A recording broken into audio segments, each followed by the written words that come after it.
Welcome. I appreciate that there's so many of you that are coming and wasting a good night in here talking to me, so hopefully you walk out here with something that made it worth your while. I'm a working director and cinematographer. I have worked on all formats ranging from original 35 millimeter motion picture film all the way through the first HD revolution of the early 1990s on through to the DSLR revolution.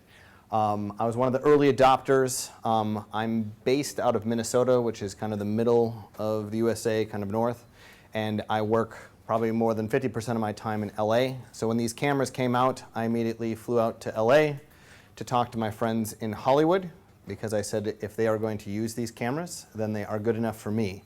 I love the images like most people did when they first saw them. They're like, hey, this is something new, fun, and exciting. And I met with many of the major post-production color houses and editing facilities and brought in footage and talked with them. And I had several of my friends that were working on either TV shows or movies. And I went to those post-production houses just to see kind of how it was shaping up. And it was funny how Hollywood adapted to this revolution quicker than some of the cities around the world. And once I saw it in production in, when they're backing a movie to the tune of millions of dollars and they say it's okay to use this camera technology, then I knew that I was safe in going out for work and using the cameras in a real world production environment. So I'm going to kind of take this from kind of the ground floor and start to build on it. So I don't know kind of what the expertise level is. How many of you, I guess I should maybe ask a couple questions before we get started. How many are kind of active professionals either shooting video, TV, news, movies? Is there anybody that makes most of their living doing that? A few of you? Alrighty, so some of this might be shooting a little bit underneath you, but I guarantee there will be at least a few tips in here. And also feel free at any point, if you guys have questions, please. I know usually audiences are a little bit hesitant to speak up and ask questions, but don't let me fly by something if you want more detail. How many people are primarily photographers, either as a profession or that's what you mostly, that's your passion? You like to go out on the weekends and shoot. How many have not really shot any video on DSLR? Anybody kind of completely new to the game? Alrighty. Anybody just shoot video on their mobile phones? All right. We won't condemn you for that. Alrighty. So we'll lighten things up a little bit since we do have a mix of experiences. I have a short little video that we want to just put to rest right away and kind of make sure that everyone's on the same playing field. So this is just kind of a fun way to start the class. So. Meh.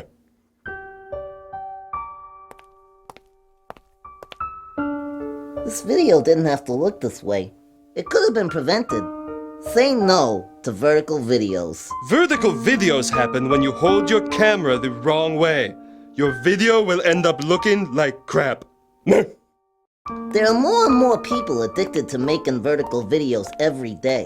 It's not crack or nothing, but it's still really bad. There are two different kinds of people who are afflicted with VVS. The first group treats the videos they shoot like pictures. They don't mean any harm. They just don't understand that while you can turn a picture, you can't really turn a video. The other group is people who don't give a Vertical video syndrome is dangerous. Motion pictures have always been horizontal. Televisions are horizontal. Computer screens are horizontal. People's eyes are horizontal. We aren't built to watch vertical videos. I love vertical videos! Nobody cares about you! If this problem's left unchecked, YouTube will begin showing 4 videos at once, just to save bandwidth. Letterboxed vertical videos would be the size of a postage stamp. And it will spread everywhere. Movie screens have always been horizontal. If vertical videos become accepted, movie theaters will have to be tall and skinny. And all the movie theaters would have to get torn down and rebuilt. And by the time they were rebuilt, Mina Coolitz would be old and ugly. And birds will crash into them and die. And we will all get stiff necks from looking up. And no one will sit in the front row ever again. And George Lucas will re-release Star Wars again! The skinny edition! I was never really able to tell the story that I wanted to tell. This was a great chance for me to experiment with a new technology. You're a jerk. Every time a mobile device is used to record video, the temptation is there. Just say no. Say no to George Lucas. Say no to old Mila Kunis. Say no to vertical videos. And if you see someone doing it, say, "You're not shooting that right, dummy!"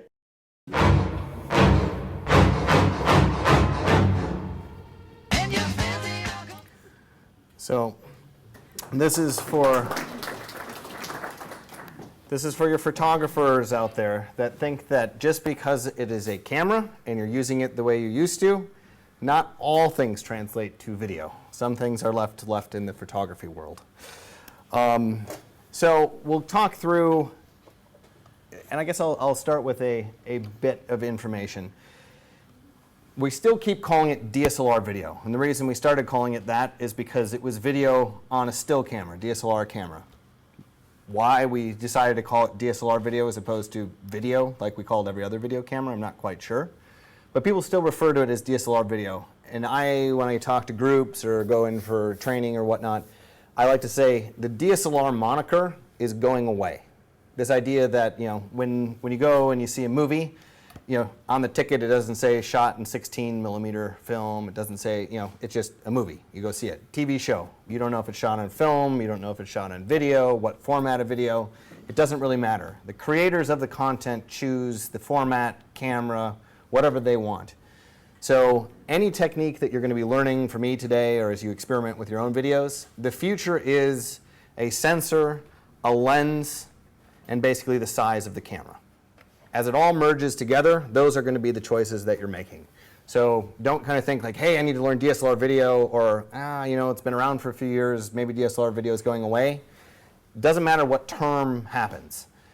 Film started back, in the early 1900s. They had a camera that had, the sensor then was film, and you put a lens in front of it, and they were the size of cars, and so they didn't move very much. And then as things shrunk, they were able to move them and whatnot. It's a transition, but it hasn't changed. You have a lens, a format you record to, and the size. And then kind of as an asterisk, sometimes special things like a frame rate if you want to shoot like, milk dropping into a bowl. Currently DSLRs don't shoot that fast of a frame rate to get it.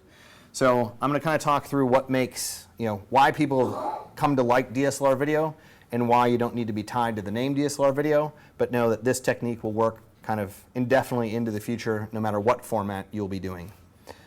But number one, the reason people loved it is this was the first time available to the masses, especially on the 5D Mark II when it came out, was a full frame sensor. Most video cameras, well, as he would say, the size of a postage stamp. Most of the sensors were very, very small. So video in general kind of just looked like video, and it didn't look appealing. It didn't look like your still camera. It didn't look like a movie. It didn't look like a TV show. And so sensors suddenly came in, and you had this big sensor, allowed you a shallow depth of field, it had good rendering in low light, and suddenly it kind of looked different than other video, which is why it got the name DSLR video, because we didn't know what else to do with it. So when you're choosing what to shoot on, one of your big choices is going to be, what sensor do I want to use? That usually means what size sensor, and we'll go into that in a second. This is a clip that we shot on the 5D Mark III that I will talk about in greater detail later, but as you can see, actually I don't think it'll let me pause. All natural light. Went to a location, nothing. You just literally use the light coming through the big picture window. We had bounce coming through another window kind of off it, and you wouldn't be able to render images like that on previous renditions of video cameras. So it's an exciting new world. The other thing that's big key, and all photographers probably know this, lenses. Your lens choice will greatly affect what it looks like.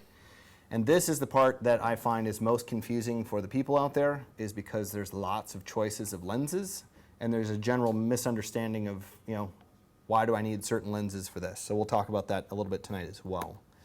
We won't show that now. Lighting. Depending on how kind of how much you're actually researching video or shooting now, one of the big things when DSLRs came out is, oh great, they can shoot in low light, we don't need to light anymore. Has anybody heard that? Well, as the guy would say in the video, that tell people that's not true. Lighting is still very critical, just as it is in photography, painting, anything. If you're not utilizing light, you are not creating a beautiful image.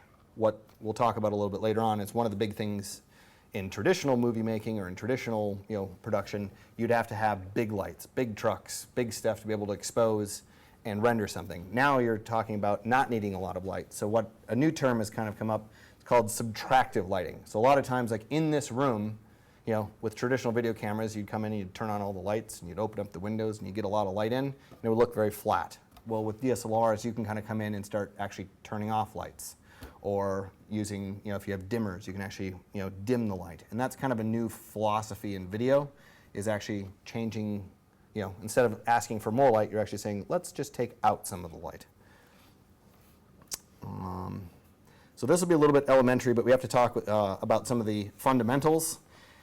In shooting video, on a DSLR, you have ISO, which used to be, for those that shot film, same as your ASA rating, your f-stop, and shutter speed.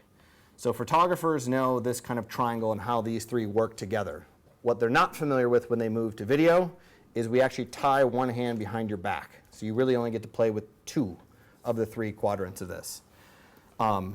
So the basic f-stop is basically how much light the lens lets hit your sensor. So you can tell over here, if it's wide open, it's a lower number, lets more light in. If it's a larger number, it's a smaller hole, lets less light in. The wider, or the larger the opening, the shallower depth of field. So if you are, filming, say, a birthday party in a house that you think the back wall has a lot of junky looking stuff on it, if you shoot wide open, that can kind of blur out a little bit and it can really focus on the person, versus if you're shooting in some, out in front of a building that's beautiful and you don't want to have that building just disappear, you want to shoot with a higher f-stop. And you could do this with photography, saying, hey, I want an f/22, so I can adjust my shutter to compensate. And it doesn't quite work like that. So ISO, these are the two things that you're going to be playing with while shooting video, your f-stop and your ISO. ISO is just the sensitivity of the sensor. The higher the number, the more noise. So it'll kind of have some green and red tint to it that'll kind of almost sparkle within the image. Whereas it doesn't actually go to 50 on these, it only goes to 100 on Canon cameras. But the lower the ISO, meaning the less digital noise you'll have, which is more appealing, but in some situations, because you can't control your shutter, you might have to bump up your ISO if you don't have enough light to get the image that you want. So your camera comes with all kinds of different shutter speeds, and people get really excited that come from photography saying, hey, great, we can control that.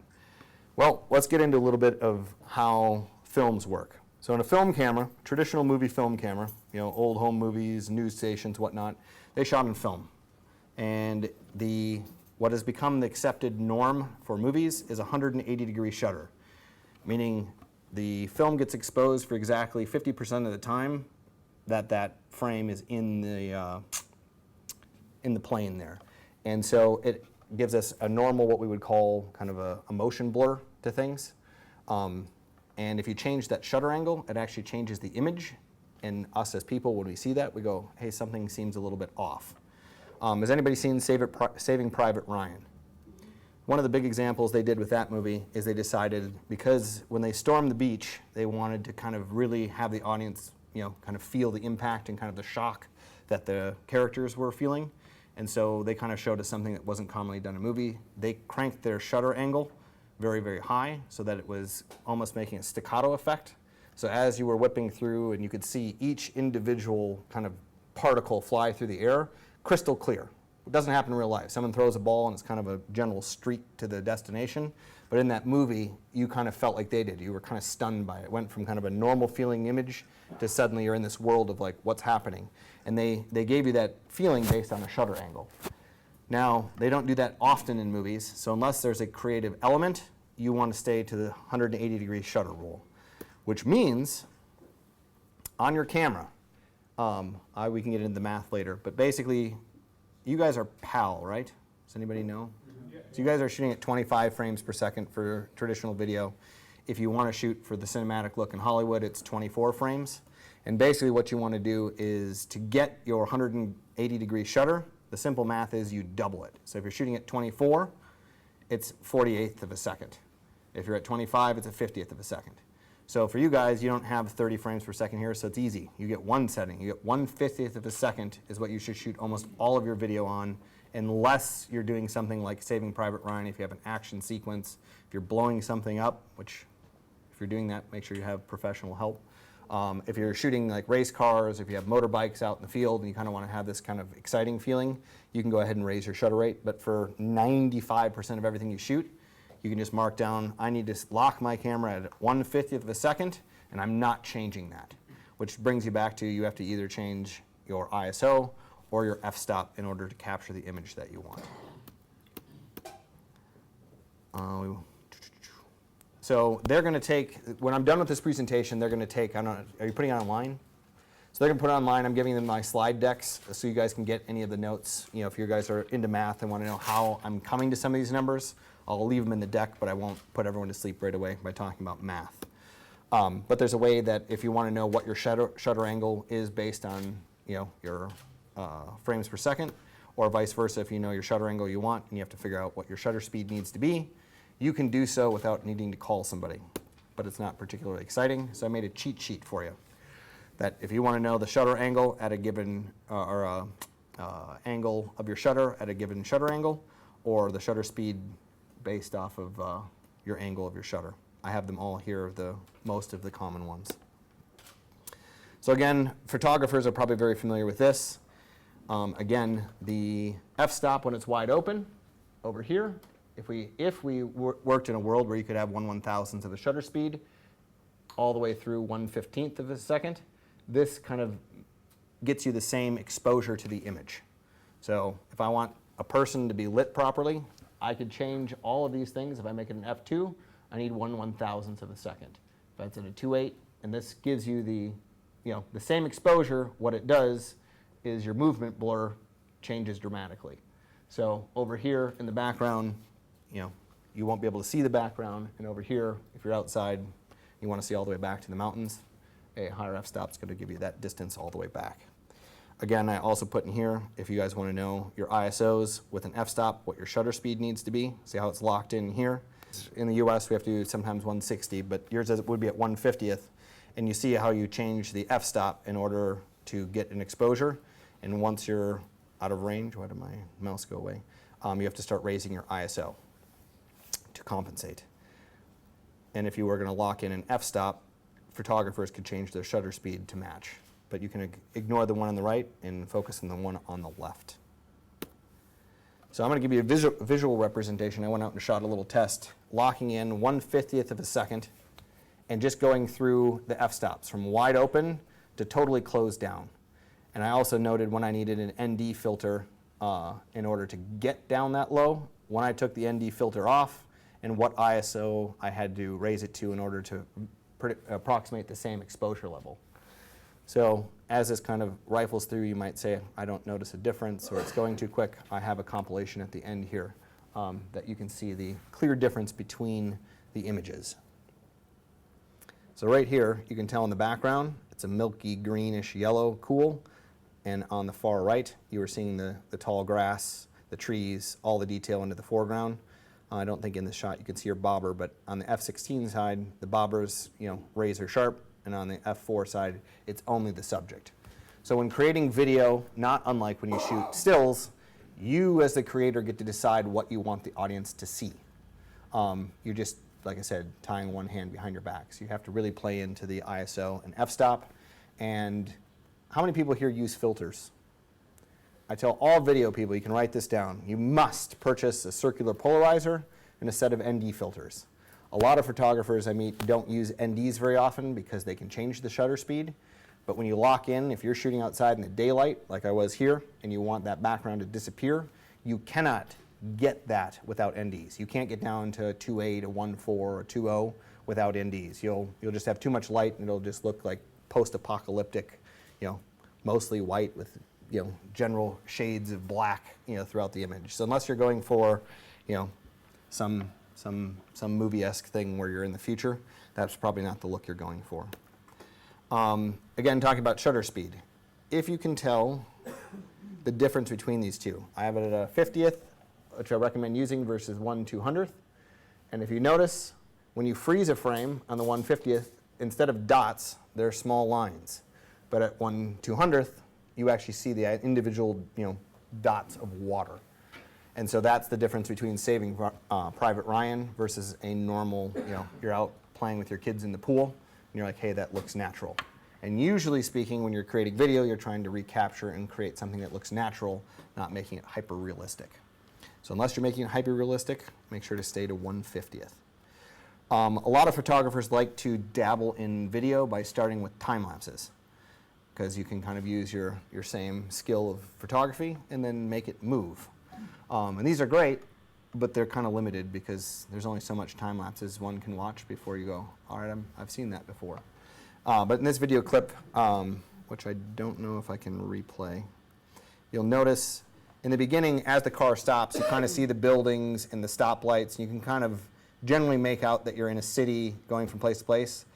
When I make it a longer exposure time, it just goes into kind of psychedelic look. And again, this is me creating, which one do I want? Do I want them focused on the sign on top of the car, for the network I'm talking about? Or is it really, I want them to pay attention to the network and the city that I'm in, because I'm going to Barcelona or I'm going somewhere special. So that's a creative decision that either you as the content creator or whoever hired you is going to ask for. You then can deliver it to them because you know how to use the tools. So one of the things that is somewhat changing now as each iteration of the DSLR cameras change. Originally back with the 5D Mark II and some of the early cameras, they didn't have video mode because, I'll tell you the story, maybe you didn't know this, but Nikon was the first camera company to create video on a DSLR camera with the D90. And a friend of mine went down to Japan when they were putting it all together, and they sat through days of meetings talking about the new features, what we're doing with the cameras, and then at the very end, someone said something and it shoots video. And it wasn't on the spec sheet, it wasn't part of the marketing campaign. He flew back to the States and he was like sleeping and woke up the next morning, he's like, I think they said it shot video. So he called up his friend, he's like, yeah, no, it shoots video. And they're like, and they're not marketing that? That's not part of the ad campaign? And he's like, no. So he paid and he flew back down to Japan. He's a big enough photographer that Nikon bigwigs had to come back in a room with him. And he's like, I think that's a big mistake. I think this is a big deal. And they're like, well, I don't think photographers want video. So he convinced them otherwise that, okay, we'll tell people it's video. And it came out and the video was okay. So it was kind of cool, but it had problems, and so it didn't really light the world on fire. And then Canon stepped out and dropped the 5D Mark II, which literally was kind of like this explosion of where did that come from? And similarly, Canon came to the decision to add in video because it had engineers in a room and they were talking about what could we add to the next camera? And someone's like, well, I think if we do this, this, and that, I think we could probably get it to record video. So I said, all right, let's try it. So neither of the two major manufacturers from the beginning said, hey, the demand is out there for this product, let's make it for them. It was kind of like, we could probably slide that in. And once it did, the audiences out there said, I love it, and kind of caught pretty much everybody off guard. Early on, there was shortages of cameras, and suddenly feature films were being made with them, and wedding videographers took over, and people who were previously not shooting video suddenly were shooting video, and all these camera companies and plug-in providers and all this had this whole new area to sell to. But because it was not planned for, you actually had to go in and activate video mode. In some of the later model cameras now, they actually have dedicated video buttons, so you don't have to go into the menu and find how to turn it on, which was really quite funny that the camera was selling primarily as a video camera and nobody, wasn't just naturally I hit a button and go. So depending on what camera you have, or if you buy a new one, you might not have this, but you got to activate the video mode because they were made primarily to shoot stills. They didn't think they needed to have it do both at the same time. Another thing is setting your frame rate. If you're, you guys are PAL, so your decision is between 25 frames per second versus 24 frames per second, unless you're going to be shooting in slow motion, but that's only available on some cameras. So all cameras will have either 24 or 25 now, and then some will have 60. But usually when you go to 60 frames to get slow motion, it lowers your resolution. So we'll deal with that later on for those that still are interested in some of the higher end technical questions. Another thing that was kind of a surprise is people who shoot video really like to have audio to accompany it. And because they kind of only through on video. They didn't really put a whole lot of time and effort into the audio portion. So early on, audio wasn't that great, and I will tell you that if you still hear that on the newer models, it is getting exponentially better, and I think it's almost been wiped out as a, by and large, problem on your camera.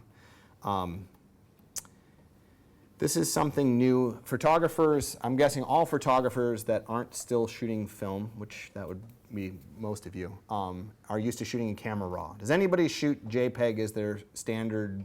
When I shoot stills, I only shoot JPEG. 1, 2 of you.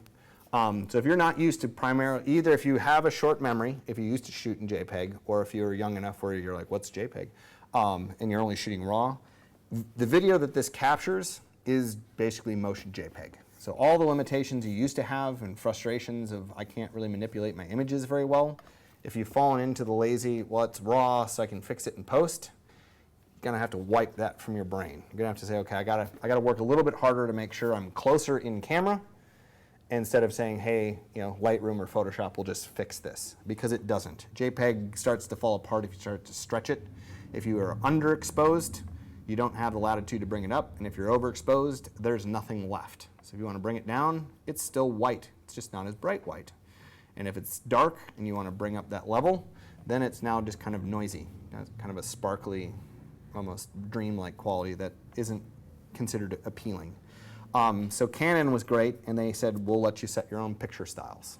And this gets in, we'll dabble a little bit in this later on, but your picture styles means you can customize how you want your image to look. Their standard one that if you just pull out Canon 5D Mark II or 5D Mark III out of the box, they call it their standard setting. What Canon believes is everybody that gets a video camera is probably an amateur. They want to shoot video as quick as possible, and they want it to look as best as it possibly can, which is a good decision by Canon. The problem is they're doing a whole bunch of things inside of the camera. They're adding saturation, they're adding sharpness, they're adjusting things that, as you improve your video skills, you probably don't want them making those decisions for you. You want the ability to do those yourself. Well, that's where they gave you the ability to do with picture styles. You can go in and actually start manipulating either for the lens you're using, what colors you want to render afterwards, how much latitude you want out of the image. They gave you manual controls. But if you're just starting, don't worry. They gave you, I think, 5 or 6 standard presets, kind of like they do at the top, sports, landscape, portrait. They gave you ones that you can just try out really nice and easy, and you don't have to get too geeky and technical. But you do have their standard set of presets, but you also have the ability to make your own. So if you like to do post-processing, if you're going to approach video the same way that you're doing stills, so you want the most amount of ability to do color correction, exposure changes, sharpness, whatnot, this is kind of the default easy setup that we want you to do. You choose a neutral picture style, you turn off the sharpness, and the reason is in post, almost all post programs have a sharpening feature. It's very easy to add in post. If it's done in camera, it doesn't come off. It's not something you can undo.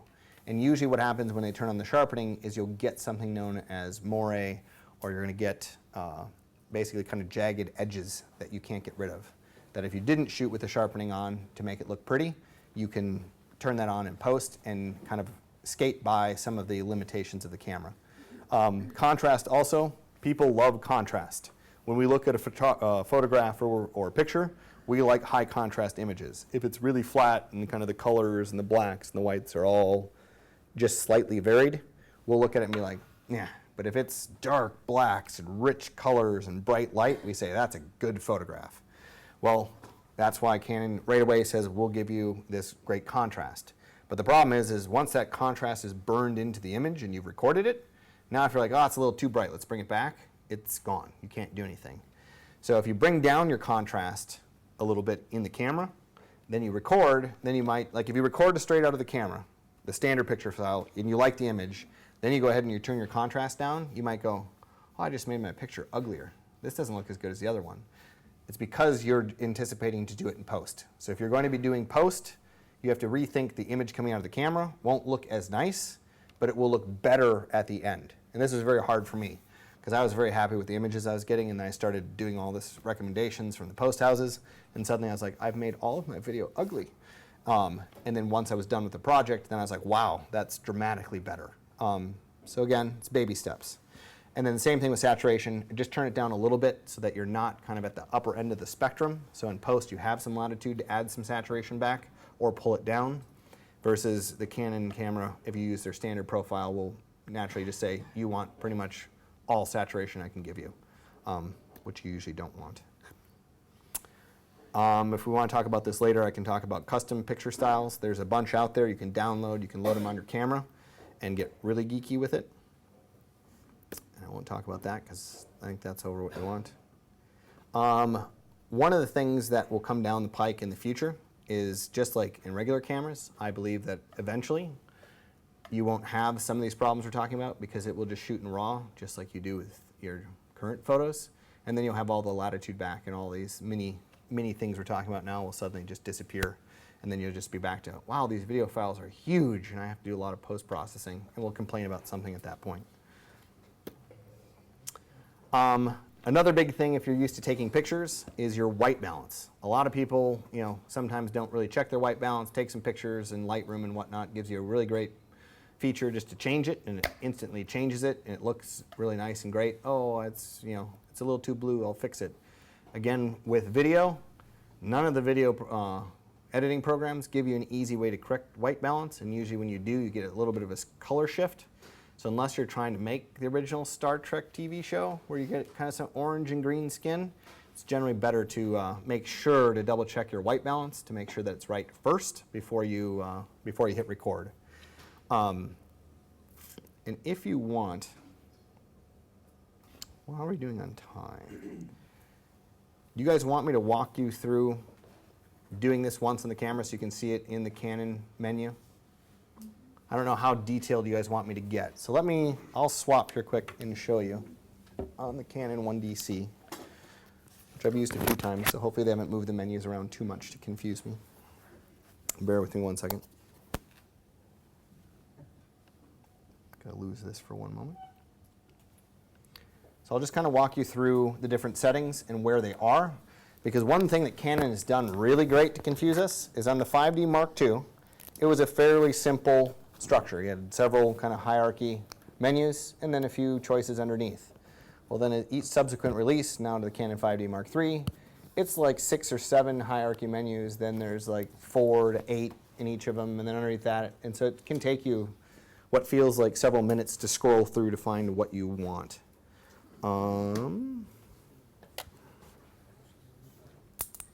Let's see if we can get an image up there. Hey, there we go. All right, so one of the things that we can do, the 1DC has the more simplified. No, they have it confusing as well. Is that showing me the whole thing? I think so. All right, let's start at the beginning. So easy enough, just if you're used to using a Canon camera anyway, you have it on the top, you can set your white balance, you can go in the menu on the back and just select. So like I was saying before, they're going to give you all of your normal sunlight, shade, cloudy, tungsten or indoor lighting, fluorescent lighting. You'll just ignore this because in video we don't use flash. And then custom. Does anybody shooting photographs actually set their custom Kelvin? Handful of you. So this is something super nerdy to do that's kind of fun, is if you're looking at your image in a given lighting setting, these are going to give you kind of the average light temperatures for these different light sources. What's great about these cameras is since they read light similar to your eyes, when we're looking around this room, your eyes will average out different light temperatures. Because if you look right now, if you look outside, it looks blue. The light coming in outside of the window looks a little bit blue. You have, I don't know what, these are hybrid fluorescent. They're kind of a more pinkish color. Then you have more of the warm tone in the quartz lights. Then you kind of have some of the normal fluorescent coming off the exit sign. But when you look around, it pretty much looks like even, fairly monochromatic color tones to the light. Cameras don't average out the light sources like we do. So sometimes, if we're shooting in daylight, well, let's tungsten. Well, if you're shooting inside and you're like, okay, I'm going to shoot tungsten, but if it's during the day and you have these huge windows that's lighting 3/4 of the room, if you just set to tungsten, you're going to have kind of a really weird blue hue over most of it. So you might say, okay, it shouldn't be 3200, but I'm not outside at, say, 5200, so maybe I want to go 46. Well, you might toggle through and say, okay, this is 4000, let's see what that looks like. Or you can just go into custom. Nope, sorry, the color temperature to Kelvin. And then, why am I not? With the wheel up top, I can actually dial it in. So if I wanted 4600, now I can do 4600, hit set, and now I'm shooting at the color temperature I want. I find when you're working in custom or in mixed lighting settings, so I'm going to go through it one more time. So if you're in the white balance inside your menu,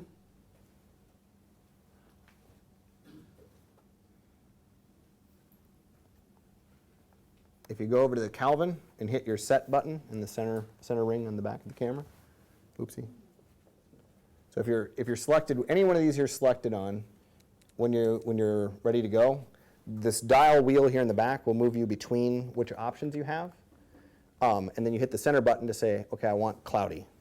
But if I don't want cloudy, I go ahead and go over to custom. And instead of hitting select, because right now that's at 4500, the little jog wheel at the top, that will actually go all the way down to, I can't remember, it's 2200, 2500, and then you go up to, I think it's 8600. We have a whole range that you have available to you, which might seem kind of nitpicky, but I've been in several situations where you're looking at it and 200-degree Kelvin different just makes the skin tones look nicer, or just makes the overall scene feel that much better. So I find myself more and more using the custom. So I want to be crazy and go to 9800. Now we're shooting Star Trek. Great, let's go. Custom light balance, very few people I know use this. It is an ability to do so. If you're working in certain environments, you can actually go in and grab an image and go through and kind of set it up. I'm not going to go through this because this is really quite particular, and I don't think the vast majority of you use it. This is somewhat interesting. I'll just mention it briefly. If you have a sensitivity to color in your images, like if you're looking at photos and you can kind of notice a magenta biased, or if you're noticing green shifts that you don't like, sometimes it's caused by the type of camera. So the 7D tends to be a little bit more magenta biased than the 5D line. But again, these are from really nerdy people who sometimes are overthinking things. But what you can do, and sometimes if you're mixing lenses, if you're not just working with like the Canon L series, if you have some Zeiss lenses or you have some old lenses that you have adapters for and you're mixing and matching, you can actually go through here and shift the color to adjust for, if you think it's coming out too green, you can actually go in and say, okay, let me remember how to do this. I'm working backwards. You can actually take this wheel and move it more down toward blue and magenta and offset that green. But again, this is something that you would actively choose to do because you're really bothered, as opposed to just kind of a casual person. This is a little bit more on the higher end side of things. This is a great thing here. This was a big discussion for quite a while between me and a lot of my friends. sRGB versus Adobe RGB. And the default is sRGB.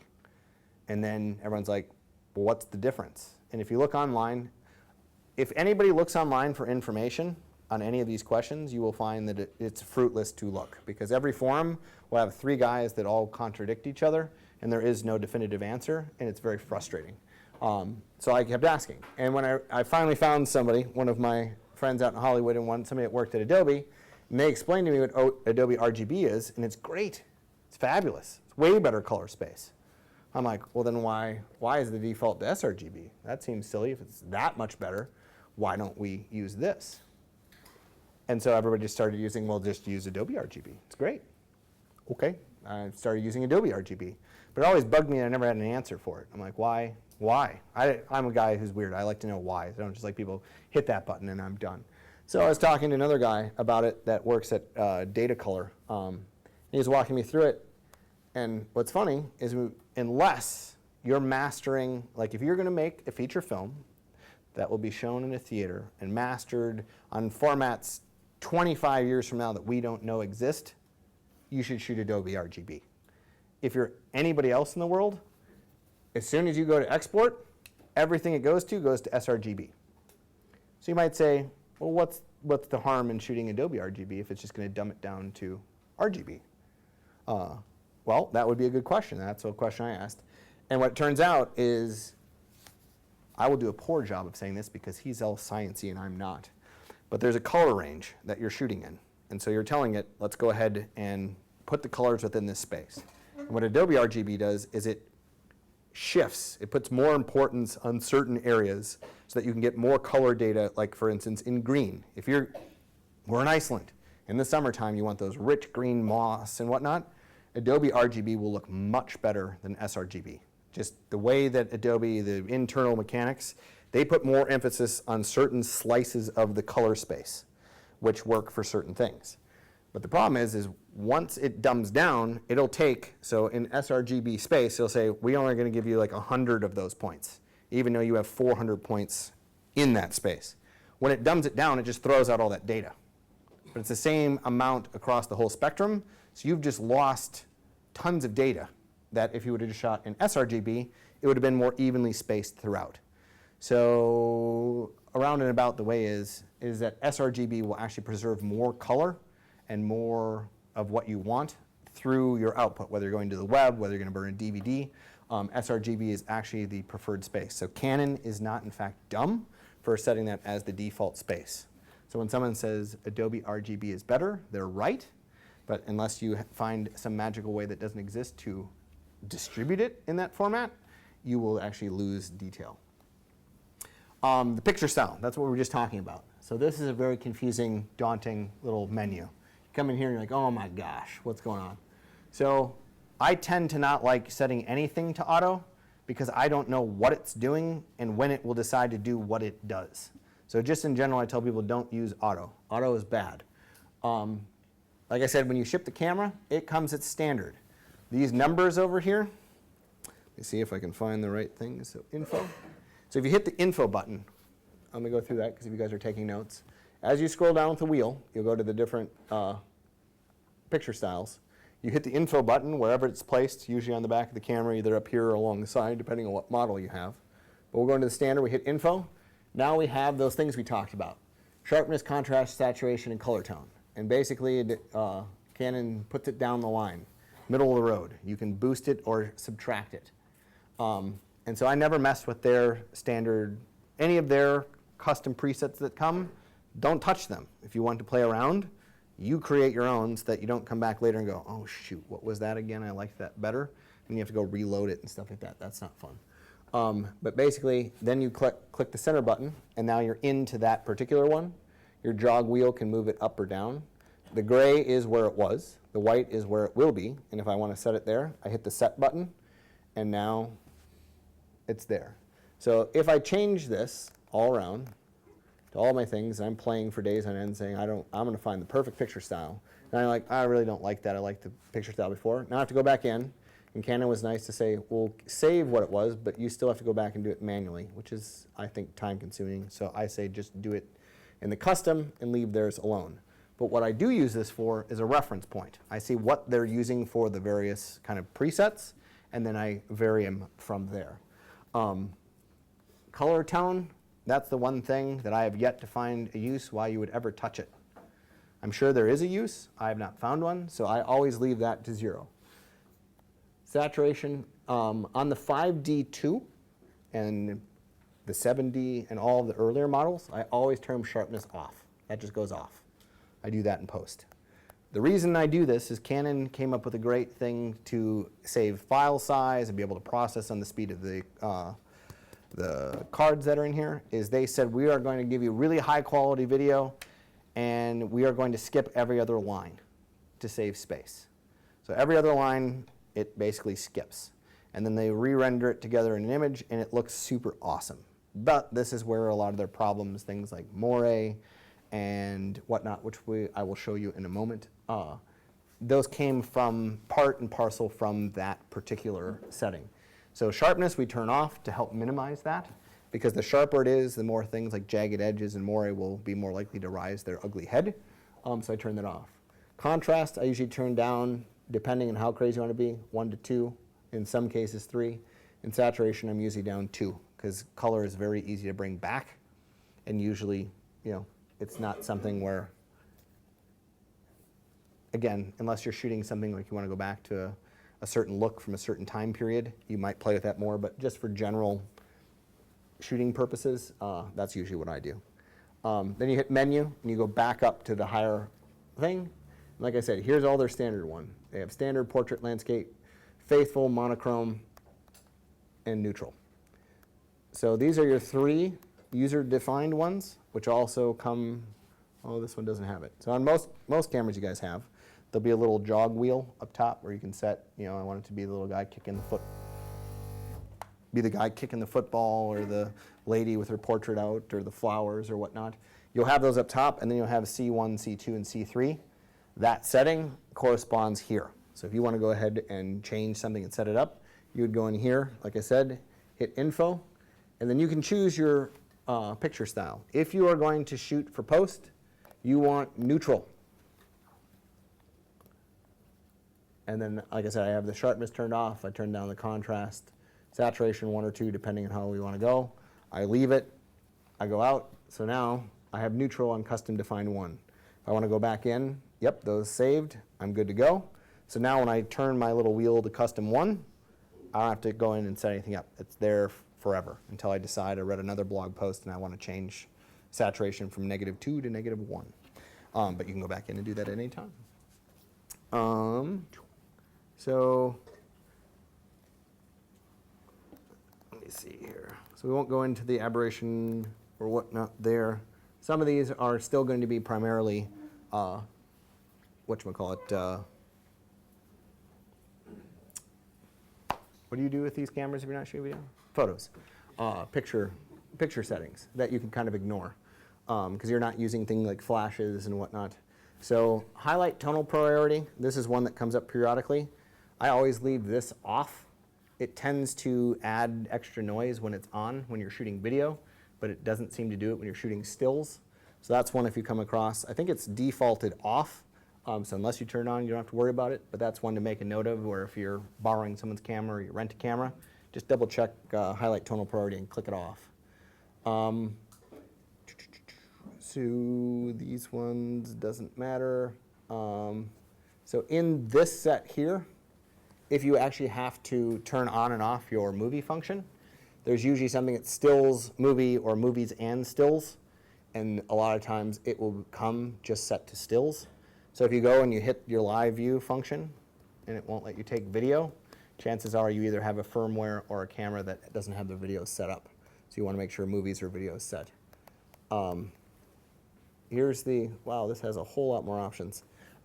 You won't have this many unless you spend more on a higher end camera, but usually you start at about 640, which is standard def video, back in the good old days of high 8 and all those fun sources. 1280, 1920. So 1280 is 720. So if depending on how you've heard the resolutions, numbers come out and you're usually confused as to which ones one means. 1280 is 720 and 1920 is 1080. So if you're reading online, so basically 1920 by 1080 is Blu-ray, and 1280 is your standard DVD resolution. So for comparison, if you're wondering what the real world difference is, that would be it. Now, Canon came up in their last release, this great discussion between all-I and IPB. And basically all-I is kind of your quote-unquote highest resolution, optimized the compression algorithm they put on, which gives you the largest file sizes. So if you select all-I, your files will actually be bigger than if you selected IPB. Now this is another thing that has yet to be decided between the sRGB and the Adobe RGB. They have two sides of this argument. One says that all-I, because Canon says it's the best and the biggest file size, it is in fact the best. And other people that like IPB says they're smaller file sizes, and if you do all this weird stuff in post, it actually is a superior format. I don't have the definitive answer. So I tell people, if you want to go with Canon's thing and say they're giving you the best image, select all-I, just be prepared to have more storage.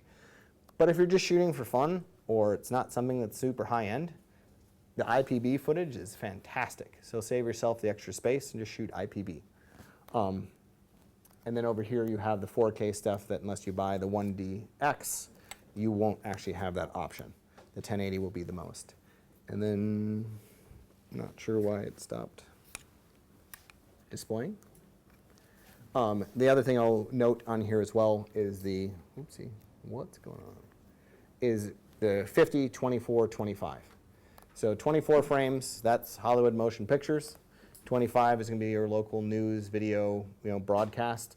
50 is going to be your version of slow motion. So if you want, kind of that cool skateboarder going up in the air as the waves crash into a rock, it's just slightly, cooler. However, if you don't get the 1DX, you are going to only have the 50 down here in 1280. Most of the consumer cameras don't have 10 or slow motion in 1080. So one reason to upgrade if you really, really want that function. Sound recording. Okay, so here you go. Set to audio, and it hears me talking. And then I go quiet, and it starts to go, hey, it's quiet. And it'll start adding noise because it keeps trying to turn up the gain to hear what's going on. So if I'm quiet for a second, and then I come back in, it pops there. You can see it hit the top of the chart. So you're getting the red. Red's bad. You don't want that for audio. So Canon fixed this a while back. They said, well, okay, we'll have manual. So you can see right now I'm peaking at red. I want to be peaking right about that 12 where that green is, but I'm way over that.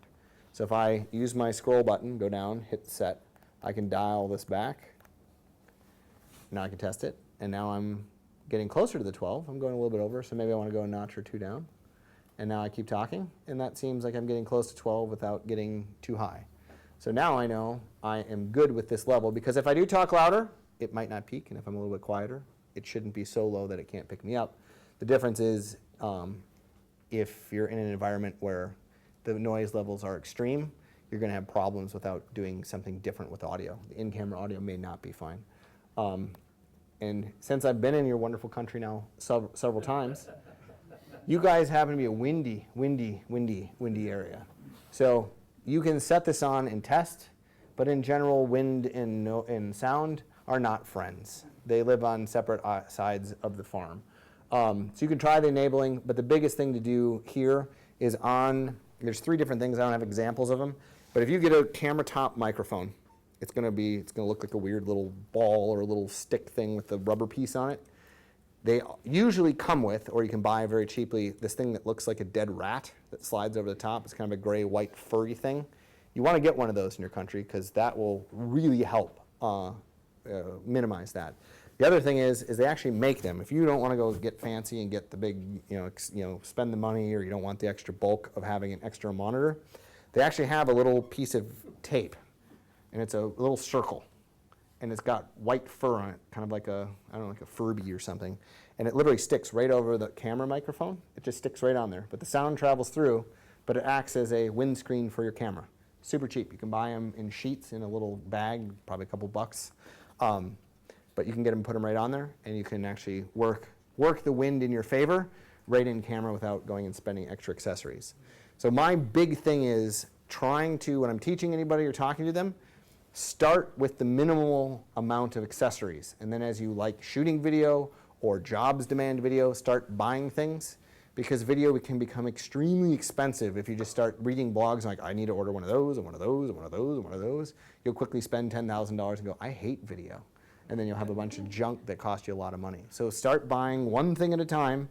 And if you still like shooting video as this goes along, you'll start to realize those things that you're like, oh, my audio is always terrible. Well, maybe now instead of just using your little Furby, you get a microphone. If that's not good enough, you go ahead and get a wireless mic that goes into a receiver with a preamp. And if you don't like that, you can get an external device. But you can kind of let yourself explore down that road, as opposed to who is my favorite blogger and he's getting sponsored by so-and-so and I should buy their stuff. I believe in having stuff, but only when you need it, not because it's fun to have. And if you're pleasantly wealthy and it doesn't matter, buy whatever you want, no problem. We have, back over here, time code. This is another one of those things. Canon listened to someone and said we should put time code back in cameras. If those aren't familiar with time code, back in the proper video camera days, we have time code so that we know if we're recording on different devices, we know exactly at what time something happened so we can match them up. So this is very bad because previous versions of these cameras didn't have time code. Oh my God, what could we possibly do? Well, we use the cameras, and we use them on TV shows, we use them on movies, we use them everywhere. Well, why didn't we have problems without time code? Because time code shifted. We don't care about time code. The new time code is your audio track. Audio track dictates everything.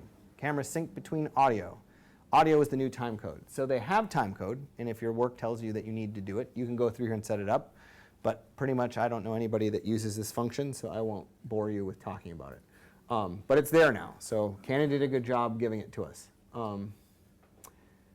If you are using an external monitor and not just want to operate off the back, this HDMI output, the mirroring on the new firmware for the Canon 5D3 now lets you send a signal and look in the back.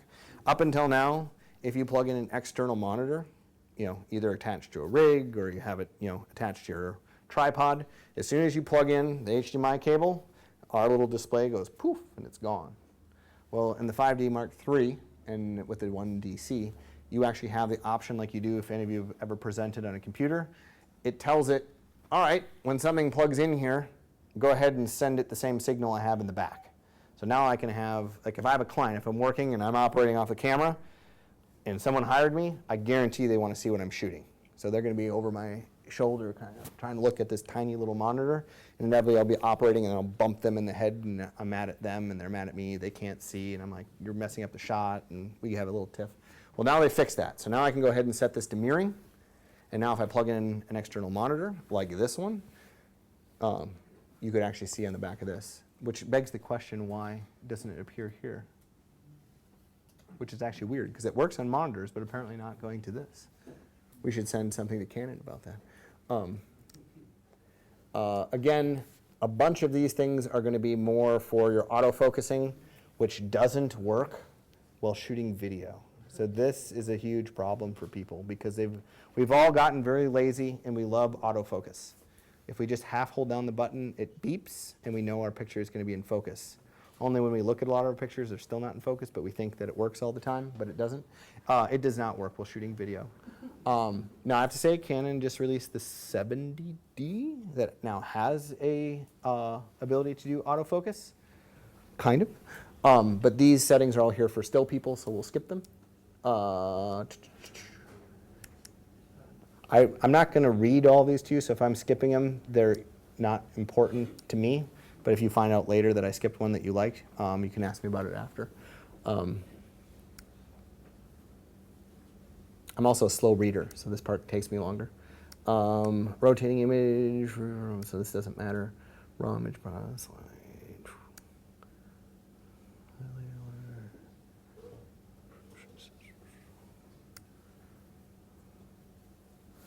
All right, this is one that is kind of important. Some people get really, if you start shooting video a lot, if you're a one-man band, if you shoot, maybe fill up a card or two and you go back and edit your own stuff, this won't make a difference. But if you get hired, like if you're doing an event and you're operating cameras and you're going to turn in a card to someone else, or you're going to be mixing, he's shooting a camera, you're shooting a camera, you're going to mix them up. One of the things that is a problem on these cameras is they tend to number the same. And when you number things the same and you bring them on a computer, files can overcopy files accidentally, therefore erasing the footage that we just shot. And either you can get in big trouble from those that hired you, or you can be very angry that you just taped over your son's first goal or whatever activity you might be doing. So you can get really cool, fun, exciting. You can auto reset. So at the beginning of every project, it starts back at 1001. You can manually reset it in the middle of a shoot. Don't know why you do that, but you could. But most people have it set to continuous. So meaning if I'm at picture 833, I take out the card because it's full, put it in a new card, it'll just go on to 8334. I think that's the right number. I don't remember what I said, so maybe that's not continuous. But anyway, it gives you the idea. On the 1DC, they actually gave you something, or this is 1DX, right? Yeah, this is C. So there's one DC. Yeah, the X doesn't shoot video, only the C, so I'm telling you the wrong camera. I should go home now. But they gave you the ability to actually name, because it's not really handy when you're looking at video footage. It says MVI 033-1402.mov. You have no idea what that means. You're just looking through files and files going, look at that one, nope, look at that one, nope, look at that one. So this, you could actually go in and actually set, okay, girl playing with flower, shoot her, move outside, groom in the tree, You could have some indication then when you're looking through hundreds of video files later, going, oh, that's what I was shooting, as opposed to re-looking at your whole day just to get organized to start dealing with it. It's a time saver. But this function is not available on, is it on the 5D3? I think so. I think it just came to the 5D3. Boy, this really doesn't like me today. It's just like shutting off. I'm boring it. But this is a key thing. When you are going to be putting in any card into your camera to shoot with, you probably have several cards around. Probably have some in your pocket, some in your bag. I'll just throw it in. Great. And you might, I don't know how many of you, when you clear your card, you put it on your computer, and I'm done. Maybe you take all of them, trash it, empty the trash. Now I have my full 16 gigs back. Great. I have a free card. I put it in the camera. That can work. But what I have found out, very rarely, but it happens, and it's kind of a problem, is you should always format the card in camera. If you do the thing where you're kind of swapping cards and copying, deleting things to the trash, eventually the hierarchy on that card will have some sort of redirect error. So you might shoot some stuff, put it on, go, hey, there's no files on here, what happened? Most times, like a card recovery software will actually be able to repair that and get your image. But there are cases where actually it's just like, I don't know what to do, I don't know where your files are, and you're SOL. So the big thing with SSD and the solid states, if you're dealing with traditional kind of platter drives, if you send them into a drive recovery place, they can physically go in and find the data. On SSD, if it's gone, magic, it's gone. So these little drives are SSD drives. So they're durable. You can beat them to kingdom come. You can melt chocolate on them. You can drop them in water, and they work like a charm. But if that file structure gets screwed up, it may defeat you. So I just get in the habit. I put the card in. I go format, and now I'm ready to shoot. It rebuilds from the beginning of the directory, and I know that 99.99% of the time I'm not going to have a problem. The other thing is if you are working like on a shoot, one of the things I always have is I let the, either if it's myself, if I have somebody doing data management for me, if someone's taking the cards off like a producer, I will have them throw this stuff away on the computer before they hand me back a card.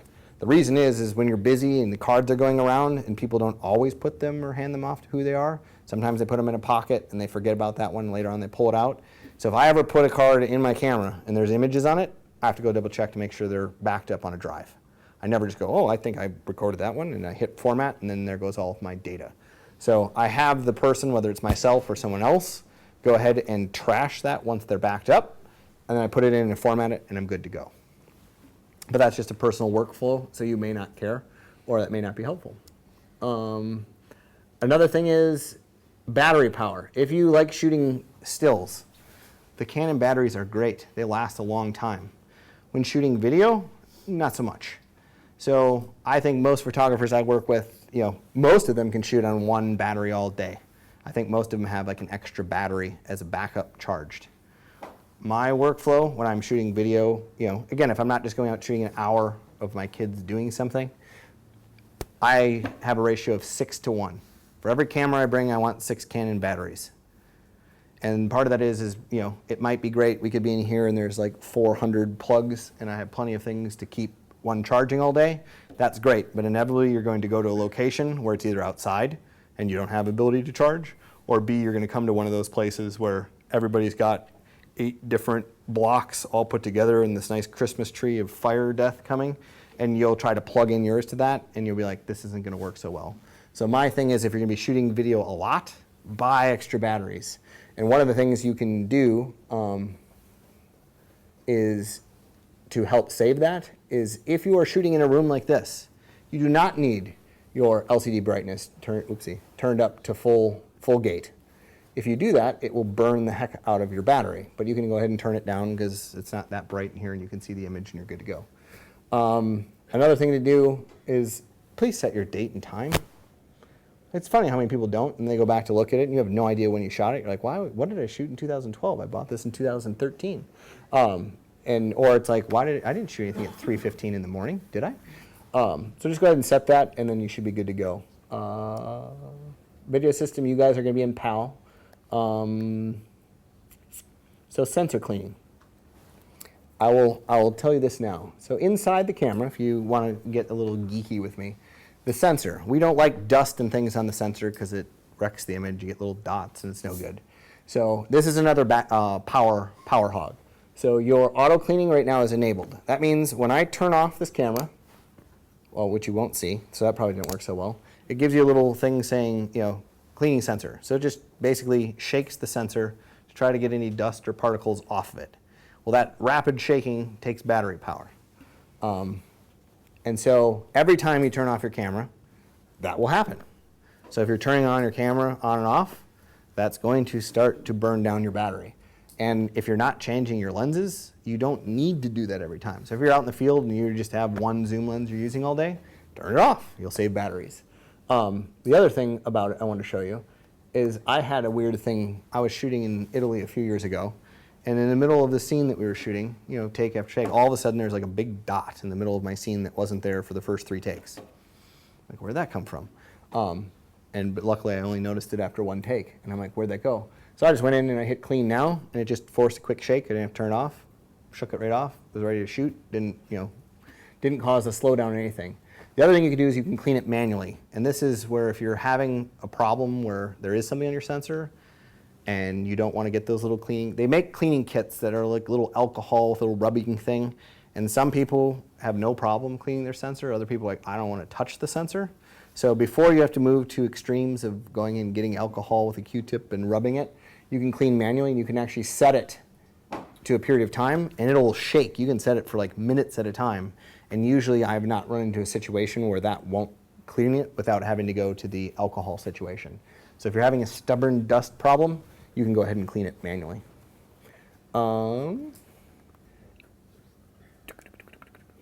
Custom shooting.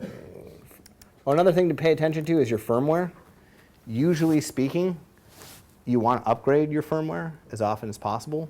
When I got the 5D Mark III, something that Canon goofed on is I was used to, on the 5D Mark II, they created THM files, I think are what they are. But you get a movie file, and you got this other kind of ugly stepsister file that seemed to do no use. You couldn't open it, it was just kind of there. Well, we figured out if you changed it to .jpg, and you could open it up in like Preview or some program, you could actually get your metadata from the video. They didn't embed it in the movie, but they gave you this weird file, but not one you could open. It was a very strange workaround. So most people just threw them away, but then they go back and be like, what lens did I use in that? No information. So the 5D3 came out, and it was awesome. They're going to embed it in the movies. Sweet. So we got an early model, shot with it, no metadata.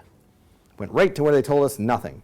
Oh, Canon goofed. So really early on, within a couple days, they gave an update, which fixed that problem. But we went through an entire shoot and thinking we didn't have to mark down what we were shooting on, and we lost all the data of what lenses we used on which shoots or which shots and what ISO settings and whatnot. So you usually want to stay up with that. They do a good job of making sure that any problems they do have, they fix fairly quickly. Take note of this exposure level increments, because we're going to talk about this in a moment. Because Canon lenses are controlled by the camera, this is your exposure level increments. So basically when I want to adjust the exposure, I'm going by third stop increments. May not seem like a big thing, but I'll show you why it is in a moment.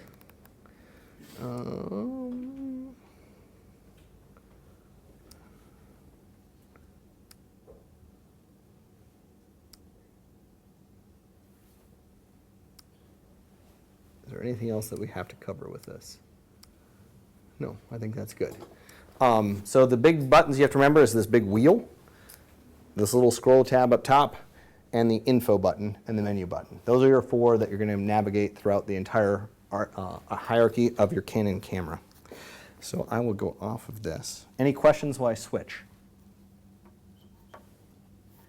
Anybody have questions but not want to raise their hand? Can you white balance like live of anything you will choose to be white? It is not like a traditional video camera. You do not have a white balance button where you hit it and it automatically white balances. Just go from the camera. You go from the, or you just preset. I'm shooting outside, so I'm in sunlight, or it's partly cloudy. Well, how cloudy is it? Is it more cloudy, so we should be cloudy, or is it more sunny, so we should be more sunny? So you're going to use a preset, and if you want to get into it, you will dial in the Kelvin. But there's not a, if anybody shot traditional video cameras, you would always point at a white card, a white shirt, a white wall. You'd hit a button, and it would go through its ranges, and it would say, okay, that's white underneath this light, and you're good. That function is not on these cameras. So I don't know what we've talked between this, so let me, I'm going to do this on the fly. Your ISO, oh, I got to show that to you. This is a huge help. So sorry. One more thing I'm going to do with that, and then we will stop toggling back and forth. So when you have your menu up in the back, and let's see if it'll let me show you on this. I know there's no card in the camera. We're not shooting anything. See, sensor cleaning. So I'm turning it on. It shakes my little thing, burns up a little bit of my power, and it doesn't want to give me the signal. All right, so notice on this screen, down here at the bottom, this is key. If I hit the info button, I now get more stuff and see less of my image. Now it really covers my image. Now it's less problematic. So this here, I believe, goes away when the card gets put in the camera. So this whole block would just disappear if I put a card in here. And then you just have this white box, our trusty white box. But the reason I'm bringing this up is your info button. You always want to have on this bottom line to see on any monitor or on the back of your LCD screen. For those that my giant head and hair is blocking, can you see it down there? This here, you have your shutter speed. So we always want that to be at 1/50th. This is your f-stop, which you can control by the jog wheel on the back of your camera. If you're using a Canon L series lens, the jog wheel on the back can adjust your f-stop. And if you hit the ISO button up top, you can go ahead and toggle through what ISO you want. So if I'm shooting into the crowd at this f-stop, I'd say probably about 6400. And look at, we're from the yellow planet. So we don't like that color balance. We want to go ahead and select our white balance. And we'll say this, we'll guess this is fluorescent. It's kind of close. Not great, but better than that. So we'll call it this for now. It's a little bit more red. But now we've dialed in our color. Won't point at anybody because that's going to make people nervous. But we go ahead down here. We see we're at our shutter speed, our f-stop, our ISO. And then we have our exposure compensation in the middle. Kind of goes up or down based on where we control it. But what's great is now I like to leave this on at all times so I can always double check myself. As I'm shooting throughout the day, your brain's going a million miles a minute. You will forget something and you'll bump the camera. And later on, you're like, oh, I'm shooting at a 30th of a frame. Or you're like, I didn't notice I was at 320. One of the best examples is I was setting up a shot, and it was dark before we lit it. So I cranked my ISO to 6400. So right away, I could see an image as we were lighting. Well, we forgot that it was set at that. So as we were lighting, we're changing everything. And all of a sudden, we're like, oh, fail. We're putting all these NDs on. We're figuring all this stuff out. And then we realized, shoot, one of our main settings is wrong. We dialed it back down, and then we had to readjust. So if you have that turned on so you can always be double checking yourself, it really helps you, not make mistakes as the day goes on. The other thing I want to show you here is if you hit info again, this is just hitting the info button multiple times. It gives you different view settings. Over here, you'll see more of what you're set on, but the one I wanted to show you is your histogram. For those, I won't ask because someone will be too embarrassed. So histogram visually shows you kind of how much is light and how much is dark in your image. And a lot of times you're operating in bright environments off the back of this, and it's kind of hard to see how bright or how dark it is. So I will spot check myself sometimes by using the info button to see, I'm on the brighter side of things because I'm mostly pointing at a white wall. And if I point it more over here at the darker window, you can see how it shifts. What you don't want is you don't want it to be, so far to the right where it's, see how it's all the way up top, kind of clipped, bunched to one side. Unless you're shooting a polar bear in the snow, you probably don't want it to look like that. And conversely, if you're too low and high in the bottom, you don't have enough light to really expose the image, unless you're shooting a ninja in a darkly lit room. Then that might be the proper. But outside of extremes, you're probably okay. No. So I think that was the last of the menu buttons there. But I'm going to double check because it shuts off and I don't know. Hang on. All this information that's on the back is also listed in this tiny little menu up here on the top of the camera. So if you're more diligent because you like looking at this screen because it's easier on your eyes, you can turn it off on the back, but I usually leave it on in both places so that I can see and double check myself as I go throughout. Did I answer that question? Or you asked the white balance. Any other questions? Yes? The white frame, do you ever use it during white? White card? No, I don't use it. White frame? Oh, the white frame. That's a good one. I'll talk about that. Your question? Oh yeah, the AF mode, or the AF live. Yes. That is in, I'll deal with yours first. So that is,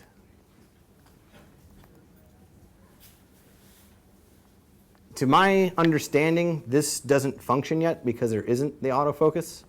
I don't use this functionality, so I don't know why it displays there. On some of the newer cameras, you're going to get the ability to use the autofocus of the lens, so I think they're just getting that structure in there. But I don't use that for anything, and I haven't found a use for it. So you can pretty much ignore that top one. This right here, this white box, there will be a little jog wheel thing, a little, I don't know what you'd call this. It just protrudes. It's kind of like a button, but it's more like a mini joystick. And if you notice, as I push directions, it moves the white box. What I'm doing, I'm going to turn off the other things. There you go. So now we're just focusing on the white box. So let's see. I'm going to go over here. Ready? So as you can see, I'll really make this ugly. So that's not very good in focus.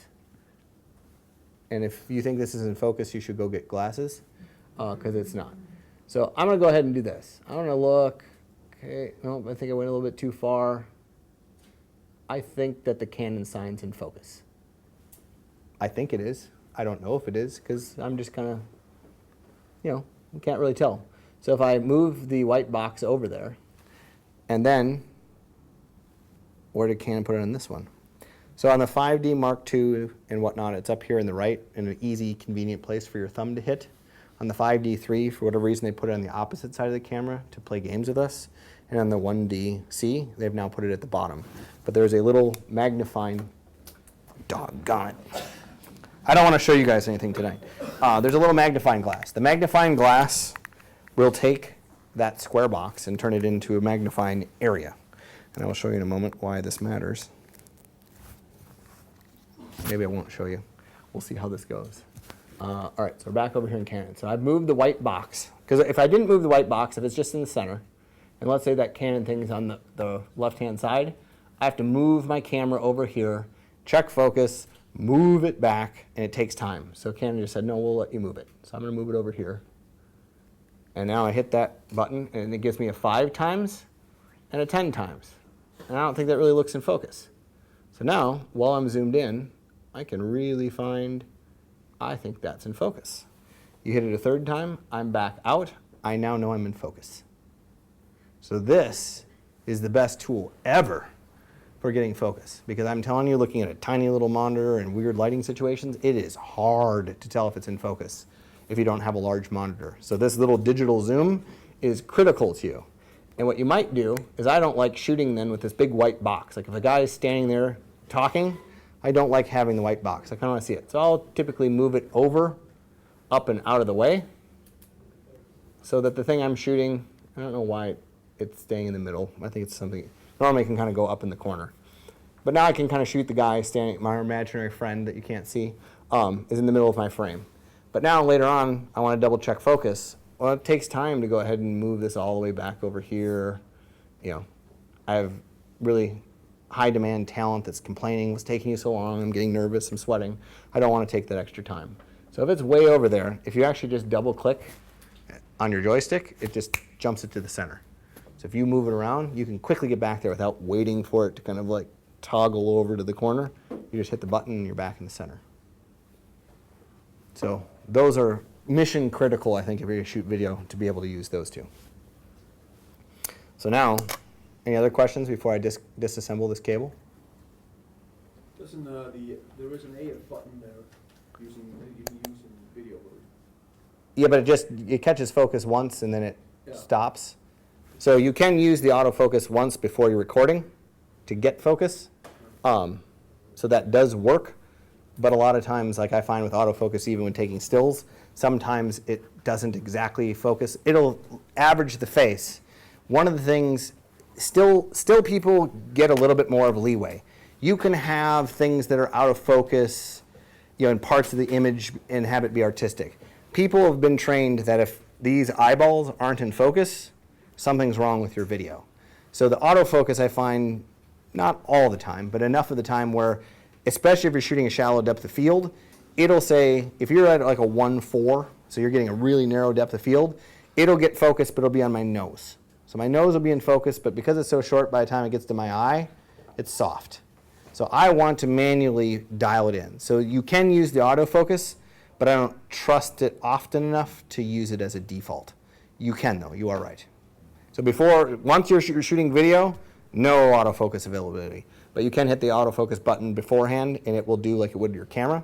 It'll beep and say, it's in focus. But again, if I did that, I would go in with my white box, zoom in, and make sure the eyes of my subject are in focus. And if they are, great, it worked. But it only takes just a few seconds to double check. But that's the big concern, that people now that aren't lighting, that are using fast lenses that are wide open, do you guys get House? Did House, the TV show, air here? The doctor show? Well, they had a couple of friends of mine shot the season finale of the second to last season on the Canon 5D Mark II. So they shot an entire episode on the Canon platform. And one of the big key scenes is House, the main character, was sitting in the bathroom, kind of having this falling apart moment, and his head was at a 45-degree angle to the camera. And they had such a narrow depth of field, the focus went from his foreground eye to his background eye. You shifted with him as he was thinking. And that's not been seen in TV because you don't see that shallow depth of field. But they had a small army of people making that to make sure it got right. But I mean, when you're talking the distance between someone's eyes as being in or out of focus and having a 24-point thing kind of averaging stuff out, I don't trust it as much as I trust my own eye. So again, that's a personal preference. If it works enough for you, just to hit the autofocus button and then don't worry with the digital zoom, feel free to do so. And I think in the future you'll have autofocus on most of these cameras. It's just coming at time. Did that answer that? Any other questions? Going once, going twice? I'll break it. Another good question as I'm doing this for you photographers out there. How many photographers routinely will put tape on their lenses, put tape on their cameras, and make little marks all over things? Does anybody do that? All right, I've got a couple really nerdy people. Well, what I found with a lot of photographers, and this isn't by any means denigrating them, they like to baby their gear. They like soft pouches, and they like soft bags, and they like to, we don't want to, it's a little bit dusty, let's not change lenses, we'll work with this one. And a lot of times you can go find a guy that's been shooting for 30 years, buy his lens, and you're like, whoa, it's like hardly a scuff on this. Video people are kind of the college people. We like to beat things up, scratch them, drop them, write things on them. So we're more free with how we want to, okay, we need to know something, so we'll just put a piece of tape on it, we'll scribble this, and we'll add this little thing to there. So it's a different mentality. A lot of times when photographers come into video, they're very timid with, what happens if I put tape on my lens? Nothing. It comes off. But they're just very, very concerned of that. So just think maybe labeling some things or putting some little cheat sheets on your camera. It's not bad. It won't hurt the camera. You won't get called in by the police. You'll be okay. This is something I find, if you're going to really get into this, is helpful. You can either be the casual videographer, in which case Canon gave you your, if If it's sunny and you're shooting in sun, go ahead and pick that one, not a problem. But if you want to kind of see, like I was saying, if you have a mixed sunny, cloudy day, the Kelvin temperature is going to be more average, so it won't be one or it won't be the other. And depending on what time of the day it's sunny, the Kelvin will be warmer or colder. So I have in this slide deck multitudes of little cheat sheets. So if you want to get really nerdy again, because as you can tell, I'm kind of weird. Here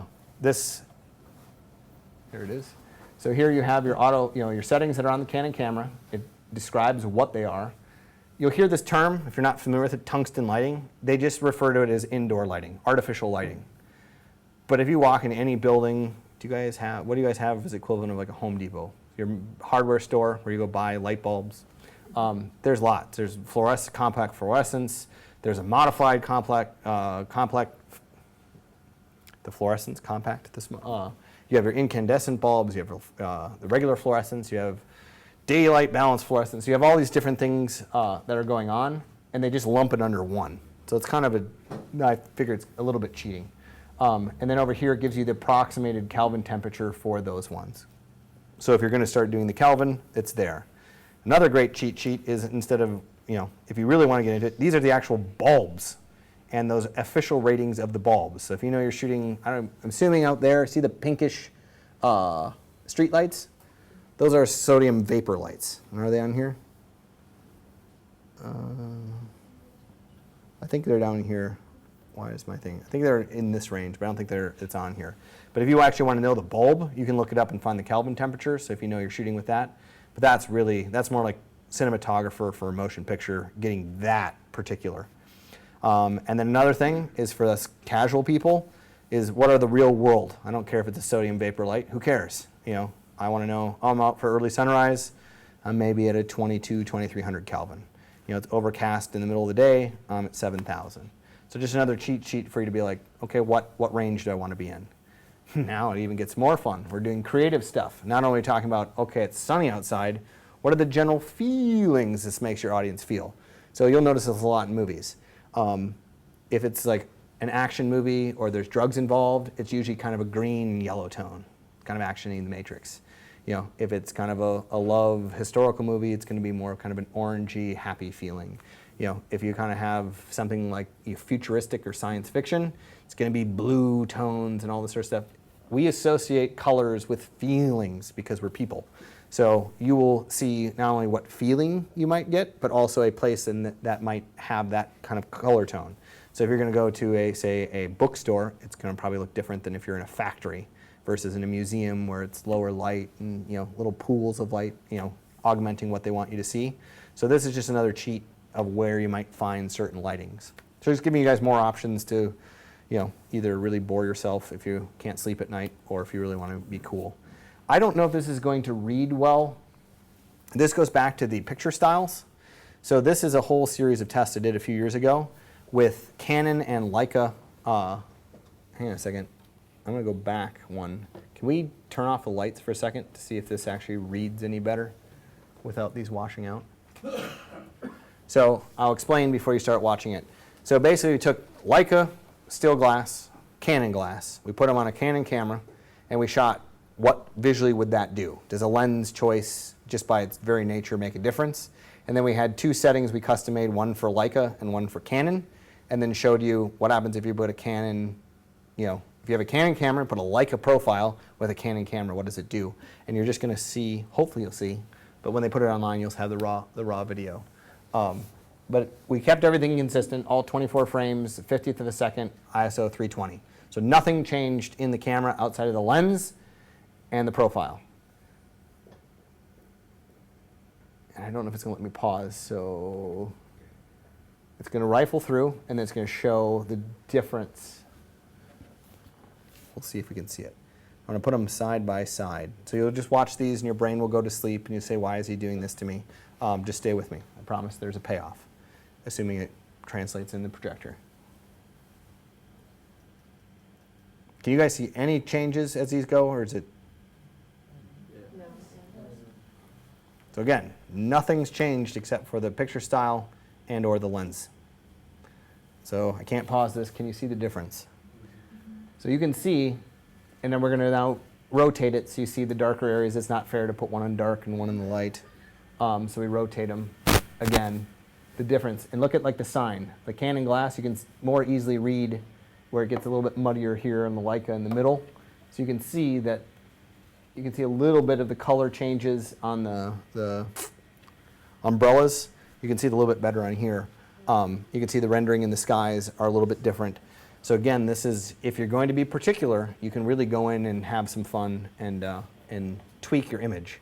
This is probably a little bit beyond where most of you are. And if you really get excited by this tonight, this will be something fun to do, or you just be like, I'm going to use the standard profile, and that guy was crazy, which is acceptable as well. It feels like a neutral Leica glass is a bit more underexposed. Is it information lost or is it there? No, if you come look at it on here, it's not. But but remember with the picture styles, I should publish what the settings were within those.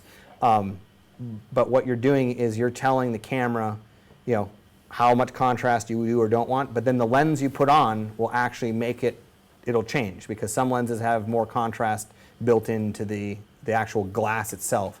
So what people don't think, and I don't know how you guys think, but almost everybody I teach is like, what camera should I buy? What camera? Tell me the best camera. What's the camera? Who cares what camera it is? Because the camera that you have now, you probably won't have 3-4 years from now. You'll be asking some other idiot, what camera should I buy? You don't worry about the cameras. Whatever you can afford, whatever you need it for now, you can buy just about any camera and start getting great results. The thing that's going to make the major difference in video and in photography is the lenses. And the great thing about lenses are, if you buy good lenses, it's one of the few things most of us will buy in our life that if you die, if you decide to have a garage sale because you suddenly find yourself broke, you will be able to resell for some monetary value, as opposed to everything else, you're like, it's just junk. I buy lenses routinely. I'm a lens junkie. So I will buy lenses from the 1950s. And I'll look at it, I'm like, these haven't really, it's pretty much the same price as you paid back in 1950. A good lens holds its value, and in some cases will actually increase in value. So I tell people, probably if you're going to get into shooting video, I'd say probably 30% of your purchase price, kind of once you are doing it, you know, for a job, will be in your camera. Probably 60% will be in your lenses, and then the last 10-20% will be in the, which microphone should I get? Should I get a rig? You know, what's my tripod? So I tell people, really focus on your glass. I would spend more on buying your glass than on your camera. Like if you're like, I only have $5,000, what should I buy? Should I buy a Canon 5D3 with a kit lens? No, don't do that, because we'll talk about that in a second, but I'm not a big fan of kit lenses. I like Canon glass, just not kit lens. So another big difference, if you're used to shooting video, a major difference is lenses. Because in traditional video cameras, they shipped it to you and said, here, shoot. And it was all one self-contained unit that you just put on your shoulder and you shot video. And it was magical and ugly. And you couldn't change the lens. It came attached, and that's the lens you used until you broke it or decided, what's the new camera I should buy? But what's great about any of these platforms, if you start out, what TI are they on? They're on 5 or are they on 6 now? They keep cranking those out. I think T5i, right? That's their Canon's? I think so. Anyway, the T5, the TI line is confusing because Canon likes to throw those out like every year. But that's a super low entry point. They have other names in the European. Oh, they do? They make it confusing. So I don't know. So don't listen to me. It's all different over here. This is all worthless. So anyway, take the lowest model Canon makes. It has an EOS mount. Take this camera. Take that camera. Same thing, EOS mount. So once you invest in the glass, you can move cameras. If you rent a camera, like if let's say you start with the beginning one, you want to test out a big boy camera, you can rent one from your local shop, use your same lenses, and it works. It's a great thing. So lens choice is one of the giant revolutions that's going on right now. So one of my favorite questions is, which lens should I buy? Do you think I'm going to be right if I guess? So this is one of the fun parts. So people ask me this, and I tell everybody, and we'll get to this a little bit later. People always ask me, what lenses should I buy? And I'll give you the cheat answer right now. If you are shooting video and you do not have like a 24-70 and a 70-200 zoom lens, acquire those lenses, because you can go ahead and start shooting video. And one of the things that people, if they're not shooting for like a commercial or for some job, if they're just kind of like shooting kids or a family reunion, you're kind of playing around, you don't have the time to swap prime lenses. You want the ability to kind of go in and out and deal with some of the limitations with zooms, but it's the easiest way to kind of get yourself liking video, and then you can move on from there. So I usually say try to acquire 2 zoom lenses, and then maybe buy a third portrait lens. These are either a 50 or an 80-ish range of a prime lens, so you can have one prime to start playing with to see, do I notice a difference, do I care, or should I just stay with video, with the zoom lenses. But if you're a nerd and you want to be poor for the rest of your life, you can start going through this. So we have these lenses to choose from, these lenses to choose from. Do you see a pattern? So Canon came out and said, we are going to make it easier. We will have our still lenses and we'll have our cinema lenses. And the cinema lenses are great. I have no problem with them outside of the fact that they're probably outside of most of our budgets. But what they did is they took the best of the Canon optical glass and they merged it with kind of a cinema housing, and I'll show you that in a second, but they basically made it more optimized for shooting video. Because a traditional zoom lens, there's some limitations when shooting video that aren't there in stills because they weren't manufactured to be used as a video lens. But Canon, I think one of their weak spots right now is they don't have a hybrid. They have their still lenses, they have their cinema lenses, but they kind of need to, in my opinion, come out with a line of in-between lenses, but we can all sign the petition after. But this doesn't take into fact that any of these, which all of these manufacturers have an entire set of lenses, similar to the pictures you just saw. So I mean, you're talking factors of thousands of lenses. And people will say, well, which one's the best? I have no idea. I have absolutely no idea. But the fun thing is, what is cool if you start getting into this is each lens is wildly different. You will get different flares, you get different color tones, you get different operational differences on how far the focus throws and whatnot. So if you really get into this, you can start mixing and matching what lenses you want and really come up with like cool results. Does anybody how many still photographers use prime lenses more than 50% of the time? Handful of you? So this is one of those things, is if you have a zoom lens, what you're going to do when shooting video is I'll be like, I want to shoot you. So I'll put it on my 24-70, and I'll go, okay, I want to be closer, so I'll maybe dial into a 60 mil. Now I have him. Great. Now I'm going to pan over there, I'm going to get you. So I'm going to go, okay, I'm going to go ahead, and I want to see all these people, so I'm going to go to 24. And I'm going to be able to get what I want. This is the benefit of using a zoom lens, is I can just stand in one place, be lazy, and get what I want by zooming in or out. And if you get 2 zoom lenses, I don't ever have to move, because I can just put on whatever lens and sit here, and I can get a chair, and I'm good to go. The difference is when you watch a movie, or you watch something that's we would call cinematic, I can get the same framing with 2 different lenses, so the person is approximately the same size in the frame, but it will be wildly different because of the fact that I'm using a lens closer or farther away from a person. So if you want to just stay in the safe world of zoom lenses and not go into the prime lenses, because A, it costs more money, B, you have to swap between them. To find out if you'd like it, try this for once. Say, today I'm going to shoot with my 50 mil zoom, which is a zoom lens, but I'm only going to use it at 50 mil. So that means I might have to be really, really athletic today and pick up my tripod and move to here for my framing, as opposed to just zooming in and pull it back, to change. And then you'll actually start to see, like if you actually did a test yourself, and I have an example here in a second, and I want to frame my object, my person, whatever, with my zoom lens, and it's at a 24 here, and I want to, do a 50 and move in, and you can show the same thing, and you'll actually see, oh wow, that looks different. If you really want to get nerdy, you can go look at old movies like Citizen Kane, and you'll start to notice even things like Close Encounters of the Third Kind, Jaws. You'll start to notice techniques where someone's face, they'll walk at the camera, and suddenly it'll go from looking like a normal person to all of a sudden like their head seems like it fills the frame. It's because they're using a wide-angle lens and having that person come closer.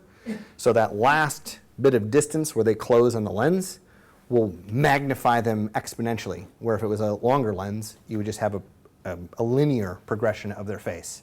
So you'll notice that, they'll go to leave a room and storm out, and they'll be leaving, and all of a sudden, George Bailey's face will be like in the frame. You're like, where'd that come from? You only took like 4 steps. It's because the lens helps sell that moment of like impact hit the actor.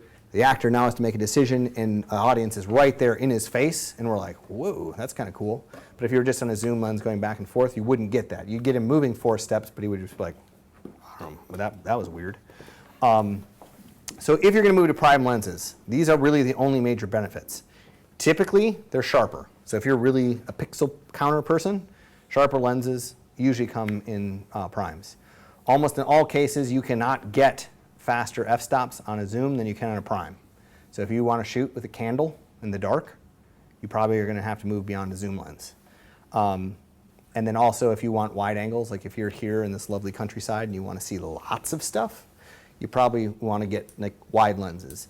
And usually zooms, like the Canon 16 to 30, I think is the range. I tend to find when shooting video, it kind of falls apart a little bit. You start to get some streaking and some soft around the edges. Whereas if you just got, say, like the Canon, is it the 20 mil? I've forgotten what the X. But if you get a wider angle, just a prime lens, you're actually going to get straighter lines. It won't look as distorted, and you'll be happier with the image. But those are really the only benefits outside of being able to use perspective. But that's kind of a more, you're going to move into the art of that. Obviously, the drawbacks is now you have more stuff to carry, which you're already going to have with video, because you go look at photographers and they have a strap and a camera, maybe a bag with another lens, maybe a monopod, and they just kind of wander around all free, happy in the world. If you see a video dude, he's usually dragging a case with a huge tripod, another case here, a camera, and like yelling at someone else to like hurry up and help bring the rest of the stuff with them. So adding stuff just is more difficult. If I'm gonna go climb one of these hills, I'd rather not bring a lot of extra stuff. Also, if you're trying to catch something that's happening very quickly, hang on a sec, let me grab my 65 and put it on here. Okay, oh, it's over. So certain things, it's not practical if you're going to be swapping lenses during. Another big thing is no autofocus. But if you get Canon lenses, eventually Canon will make cameras to let you do autofocus. I will just remind those of you that are really excited about autofocus for video, if anybody remembers, I'm sure Sony Handycams were once popular in this country too. And we all have home movies or travel videos that someone made us watch. And what'll happen is you'll see Johnny, and then suddenly someone will be running by in the distance, and then we see the weird naked dude in the back, and then it goes back to Johnny. You're like, why did you focus on that? Like, my camera just went back to that car that drove by, and we're like, why can't it just stay where I want it to stay? So we always like to complain about what we don't have. So when they give it back to us, we'll then complain about that again. So just remember, with autofocus, you'll have some problems there. Without autofocus, you have some problems. So just try to be more positive and not so negative. Come on, guys. Also, unless you're Bill Gates, they're expensive. So if you don't want to sink a lot of money into lenses, maybe prime lenses is not for you. Like we said, autofocus, if you are, if you're not going to have a zoom, you gotta, unless you're really talented, you probably want more than one lens. Then you get into what brand you should buy. I always recommend when you're buying Canon, L series, not the EF series, buy L, the one with the red circle on the outside of the lens. It will hold its value, it's better quality, and you will not be later looking on eBay to sell it going, wow, these aren't worth anything. And then the other, oh, see, this is another great thing. Since I was just telling you about the fact that the lenses are the major component of which your money is going into, one of the things you don't want to do is be all excited, I love Canon, and then 2 years from now, Nikon comes out with the greatest camera ever invented, but I just spent $6,000 on lenses, now that won't go on Nikon, and I got to sell those, but everyone else is moving to Nikon, so those aren't worth any money, and I'm all distraught, and I want to jump off a bridge.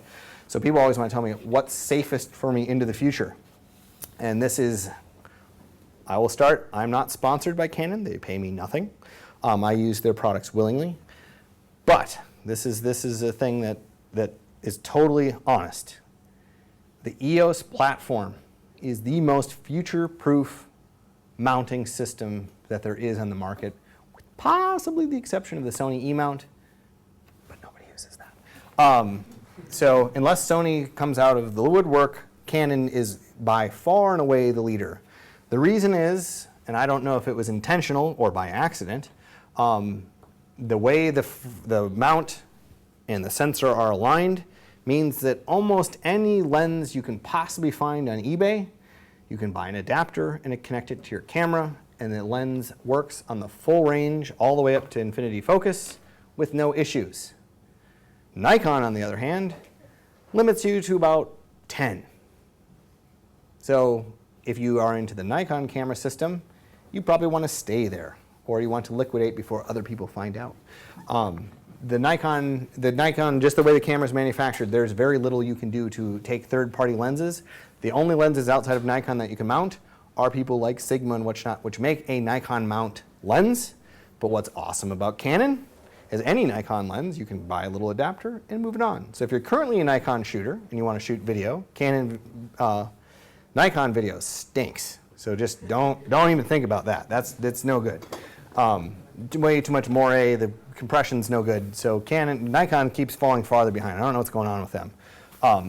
But what you want to do is go ahead, buy a Canon camera, get in the game, buy an adapter on eBay, and you can use all of your Nikon lenses. If you have old Sony lenses, whatever, you can mount almost all of them to the Canon camera.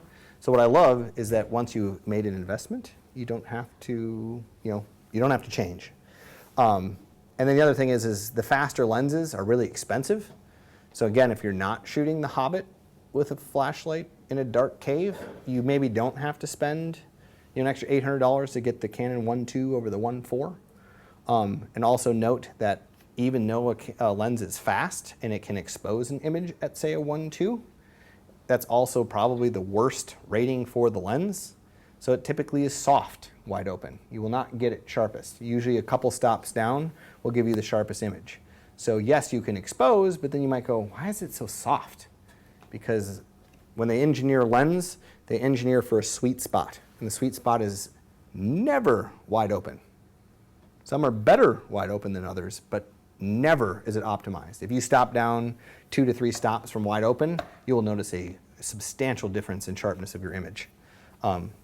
So unless you are shooting in a cave, maybe not want to. Talked about the zoom lenses. I mean, that's the number one thing I recommend. Get zoom lenses if you don't have them, because it's going to allow you the flexibility to get in there and just start shooting and getting fearless and getting your hands dirty and figuring out how much you love to do this versus how much you're like, ooh, I'll go back to shooting stills. We won't talk about 4K just because that's not fun.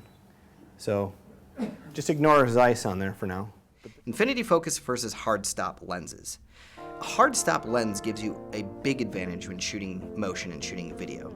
The reason is it has a longer focal aperture, which means it takes a longer time when moving the dial to get focus. This is great because when you're shooting on a full frame sensor and you have such a narrow depth of field, you want more distance to travel so that you can actually kind of see and feel your image coming into focus. When you're dealing with centimeters on an infinity focus ring, it's really easy to overshoot and come back. And another key thing is when you're judging infinite focus on a hard stop lens, you can just go ahead and set it there. It never moves. It's always on infinity focus every single time. Whereas on an infinity focus ring, you're gonna have to actually find where infinity is. It takes a little bit of jostling back and forth. So if you're in the middle of a shot and you want to whip there, on a hard stop lens, you can just immediately, kind of move to position and you're good to go. Whereas you're gonna do a little bit of back and forth on an infinity. So not trying to sell Zeiss glass here. This is what I was saying before. I think Canon has a hole in their line, which they're partially filling with their cinema lenses, which is outside of the price point of most people. Still lenses were designed shockingly to take pictures. And shockingly, what people fell in love with across the world is autofocus. So what we want when we buy a lens, we want to be able to hit a button, we want to hear beep immediately, and we want it to shutter instantly. That's a good lens for most photographers. We don't want to hear beep, click, and you're like, okay, the guy is way past my frame. That was too long. That's no good. So what they did is engineering. If I spin my focus ring, I'm spinning around backwards. It spins forever. The reason it does this is it wants to, at any moment when I hit that button, no matter where it is on the lens, it wants to grab, move it a very short distance to where it can grab focus and take the picture. So they actually want a very, very, very small focus throw, because the longer this barrel has to move, the longer it takes to catch focus with autofocus.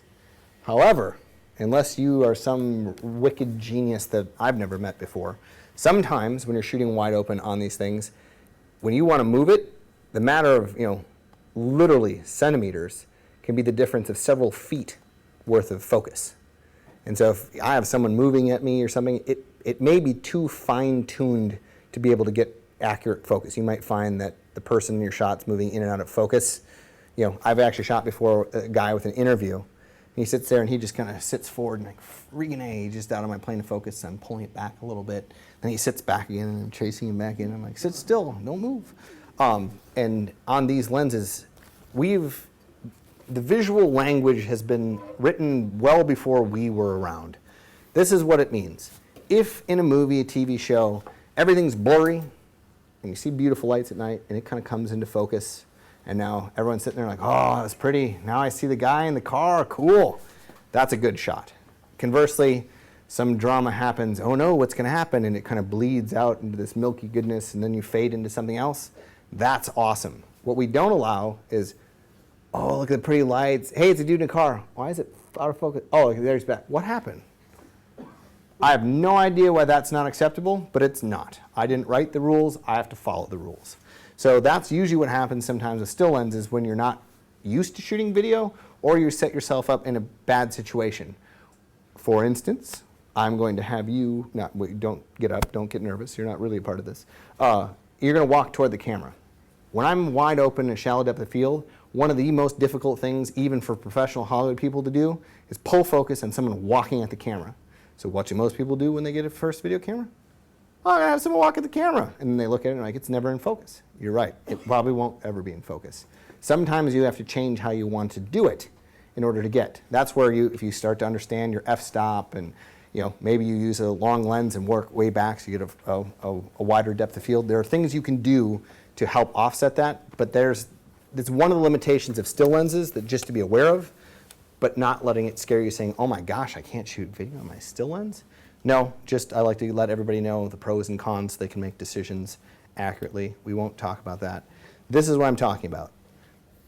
100 millimeter and f2.8, so 1 inches. Think about 1 inch. That means my eye's in focus and my ear's out of focus. That's not a whole lot of distance to get something in focus, especially when it needs to be on my eyes. So if I'm sitting here talking to you and I turn sideways, now suddenly the side of my head's in focus and my eye's out of focus. So you might not want to, depending on what you're shooting, set your camera to be at a 1 inch depth of field. Conversely, 360 inches might be a little bit of an overkill. But you can see, if I have a guy sitting in a chair in 360 inches, when he moves, I am not sweating it because he's in my focal plane. If I have 1 inch, I have to tell my talent, okay, when you sit down, can you act really natural but don't move? And I guarantee they will move. Or they'll be doing like this, and you're like, can you look more natural? And as soon as I say look natural, they'll move. So again, you are in control of your image. Use the tools to make sure you're not setting yourself up for failure. I will jump through some of these because I want to get to some. I will say this. You guys sell a lot of kit lenses? I'll skip that one. Kit lenses are great. So what we're talking about. So this goes back to, remember I said that the camera internally controls on an L series lens by 1/3 stop increments? Pretty much doesn't matter. Well, it never matters in stills. Pretty much never matters in video. But this is a situation where it does matter. Or not.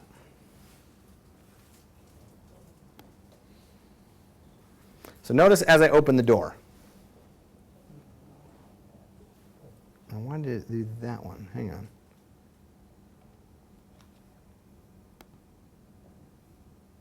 Okay. When I open the door, what do you see? It's not very pleasing, this weird little clicking. That's by 3rd stop increments. Almost nobody will have to do this shot. So don't worry, don't run out and sell everything you own because now there's a problem. There's very few instances even in Hollywood where you're going to go from pure dark to light or vice versa, where you need an actual proper iris pull. But if you do, go rent a lens for the day that has one so that conversely, when you walk through the door,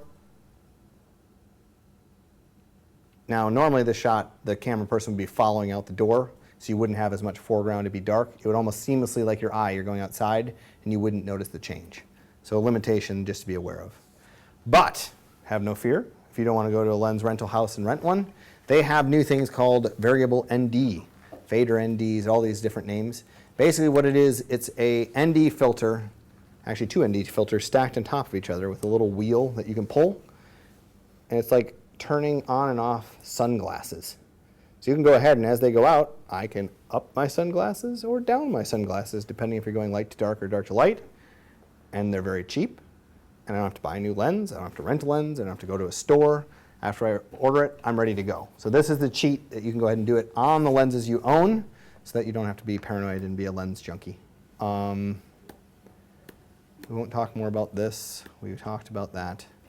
We started talking a little bit about the forcing of perspective. This is the art of photography, but especially that of video. Perspective is everything. And learning how to use lenses to get perspective will either be the reason that you burn my name in effigy when I leave, or that you'll get really excited and start shooting things. This just shows you from distance A. So if I was zooming with a lens, I'm going to someday shoot the opposite of this. But if the camera's sitting back and it shows you 18 mil, 21, 25, 28, 30, 50, 85, 100. That is a zoom. So as I zoom in, I see less and less of the street. That's cool. What would be really cool is to actually see then what does the 18 mil look like closer to the building versus farther from the building. How does that change how you're perceiving what's in that frame? Because what lens you choose and how far or close or far away you are will have a dramatic effect, which I think I have right here. So I'm shooting in Santa Monica, and you can notice the bikers. They're pretty small, kind of a cool, happy biker mode. Camera, same position, different lens choice, and boom, there's my biker. A little different, huh? So it totally changed. So if I go back again and come back again, you'll notice at the beginning, I don't notice there's an amusement park back here. I feel like I'm on a beach in a beautiful, blue sky. Now I'm like, oh my gosh, there's a biker and there's, people and there's activity going on. I'm here. It changes how the audience reacts to what I just shot based on my lens choice and what I choose to show them. This is part of what becomes fun as you shoot. I won't get down the rabbit hole of filters, but I tell everybody, which I think I already did, buy a circular polarizer and buy ND filters. The reason being is because you are shooting motion JPEG, you have less latitude in post, and you will get much, much, much more from your image by using these, and it's very cheap and easy to do so, so there's really no excuse. However, nobody bothered to tell me for a long time how to actually use them. So what's fascinating is on a circular polarizer, and probably a lot of you know this, but I'm surprised at how many people don't. If you point a circular polarizer at the sun, it doesn't do much. Polarizers reduce reflected light. Their optimal use is anywhere between 90 to 100 degrees from the sun. So if the sun is over here, and I point my camera 180 degrees away and use my circular polarizer, I will notice far greater color and contrast, and clouds will just pop out of the screen. But as I move my camera closer to where the sun is, it will have less of an effect. So take that sometime for fun and kind of go 180 degrees and just watch how at the same setting it will dramatically change one way or the other. So just in case you've never used one before and you go out there and you point at the sun, you're like, it doesn't work, why do you tell me to buy one? It's because nobody ever tells you how to use them. This image isn't super great on the screen. The blue sky is better and you're seeing more detail in the rock, but on the projector it doesn't really look that way. So notice here, this is an establishing shot. Oh, sorry, didn't know there was audio on that. Notice the beginning shot, this establishing shot. Here we are, we're taking you from a setting into the characters acting. I can tell you, I was there when we shot this. We were shooting in California in wine country. It's like 112 degrees. The sun couldn't have been any more directly above us, full on. It is not possible of any current camera to get that shallow depth of field if you do not have ND filters. We had them stacked to Kingdom Come to get it to go up down to that 1:2 in order to get that shot. And I was worried it was going to start vignetting because we had this like little Lego set going on because I just kept putting them on like, oh man, how much of this do we have to cut down? And because I couldn't move my shutter rate to cut it down, I was able to get it with ND filters. I don't want to, if anybody wants to talk afterwards, I could talk more about color grading, but I think that'll burn your brain a little bit too much. Should I give you guys a break, or should you want me just to finish up? I keep talking too much. All right, we'll just talk for a few more minutes and we'll let you go early. Any questions? Is anybody scared to ask questions now? So we'll just talk through, I'm going to kind of rifle through and pick the ones I think are best for the end. I don't want to ever come off as not an advocate for DSLR video. I love it. I think it's fabulous. The thing is, people think that it's going to go away or it's fad. It's not. It's here to stay. And even when proper video cameras start to act more like DSLR cameras, the one thing that they have that kicks butt over everything else is they are small. And I can't tell you how many times now we're working in real world environments, small rooms, back of cars, renting a taxi to put it on top of the car. I guarantee if I grab an Arri Alexa, which is a big camera, and I talk to the taxi cab, I'm just going to put this on top of your cab and can you drive around the city? He's going to be like, I don't think so. But if I have a little camera with a little lens, he's like, that probably won't hurt my car. Sure. Another thing is when you shoot, depending again on what you shoot, people notice video cameras. See the guy in the center of the room? He's suspicious because he's got a big video camera with a little headset on and we're scared of those people. So as you move a video camera around, this is what the reaction will be. You'll get one of two ways. You'll be, and people will be ducking out of the way because they don't want to be on camera, or you'll get the, I'm in a different country, so I don't know if you know this, but if you ever watch the morning news shows in America, and they have them in a little glass environment, you have the people in the back doing this frantically to be on TV, those are the two people you'll meet. You have a video camera, they either want to be on camera, or all natural action is just obliterated immediately. But for some reason, when you notice, like if I notice I'm taking a picture of you, you might get self-conscious. But if I sit here for a while, you'll forget that I'm here. People just kind of naturally just forget about photographers.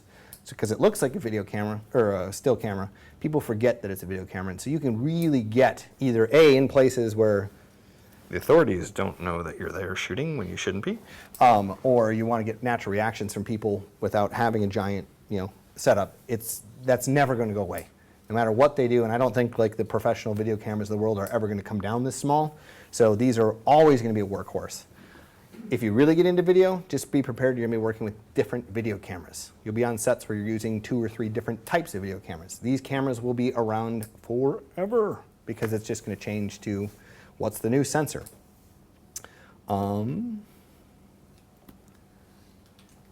This is what I avoid you doing. This is what some people who have addiction problems get into. They start shooting with a DSLR camera and suddenly they look like that. If you can see, there is a little DSLR camera hidden amongst all of this stuff. This little tiny camera that now has turned into this gargantuan thing that can block an entire adult, 2 adult men standing behind it. This is what we recommend you not do. This is bad video, bad video. If you're going to do this, go get a proper video camera. This is just wrong. We don't recommend that. Canon's doing a good job of getting rid of the recording time limits. The difference between the 5D2 and 5D3 moved from 12 to 30 minutes, well, just shy of 30 minutes. Autofocus is going away. So as I say, any of the drawbacks you hear about DSLR video, as every year passes, they're all going away. Sound's getting better, Mori's getting better, everything that have been routine problems, those will just slowly go away until you get to the point of, do I need a camera that shoots 1,000 frames per second? Do I need a camera that fits on a guy that jumps off a building and can't be, a DSLR? Those are the decisions that'll be made, not, should I get this one versus that one? Again, they're also fixing this. It started highly compressed. It's getting less compressed. So as the video gets less compressed, the video gets better, which is good. I doubt anybody's shooting green screen, but people ask me all the time, can I shoot green screen? Will it wreck? Yeah, you're fine. Shoot green screen. If you really want to get specific, the 5D3 and the 7D are probably the best in the Canon line for not having weird jaggedy edges. But in general, I've seen it done on all the Canon cameras, done very well. So I'm not super scared of it. Again, This is something with minimal lighting in someone's house that you can make look like a major motion picture on a tiny little camera, which is awesome. We talked about the shallow depth of field. We won't get into these specifics because your head will start spinning. Again, we'll post all these if you want to know, like, what do I recommend having in your little bag that you have to truck up the side of the hill. I have all that for you. We talked about focus. I was on a job once where they never wanted to double check focus, ever. I'm like, should we check focus? They're like, no. And then they called afterwards, why is half our stuff not in focus? I'm like, you never checked it. So embrace the fact that you want to check every shot if it's in focus. Just check. It doesn't take very long. Again, this will just be a cheat sheet for you. Shoot at 150, forget 160. Where you guys are from, you don't need it. When possible, shoot low ISO. That never changes. There's never a reason to shoot higher ISO if you can avoid it. That does not exist if someone tells you otherwise. The only reason it would is if you want to make the video look worse. Like nowadays, they'll have like old news footage. If you're trying to make something look aged and out of date, that would maybe be the only one. But it's going to have a different noise to like an old video camera or old film, so you probably don't want to do that anyway. One thing to note is if you're used to working with video cameras, panning, fine on video cameras.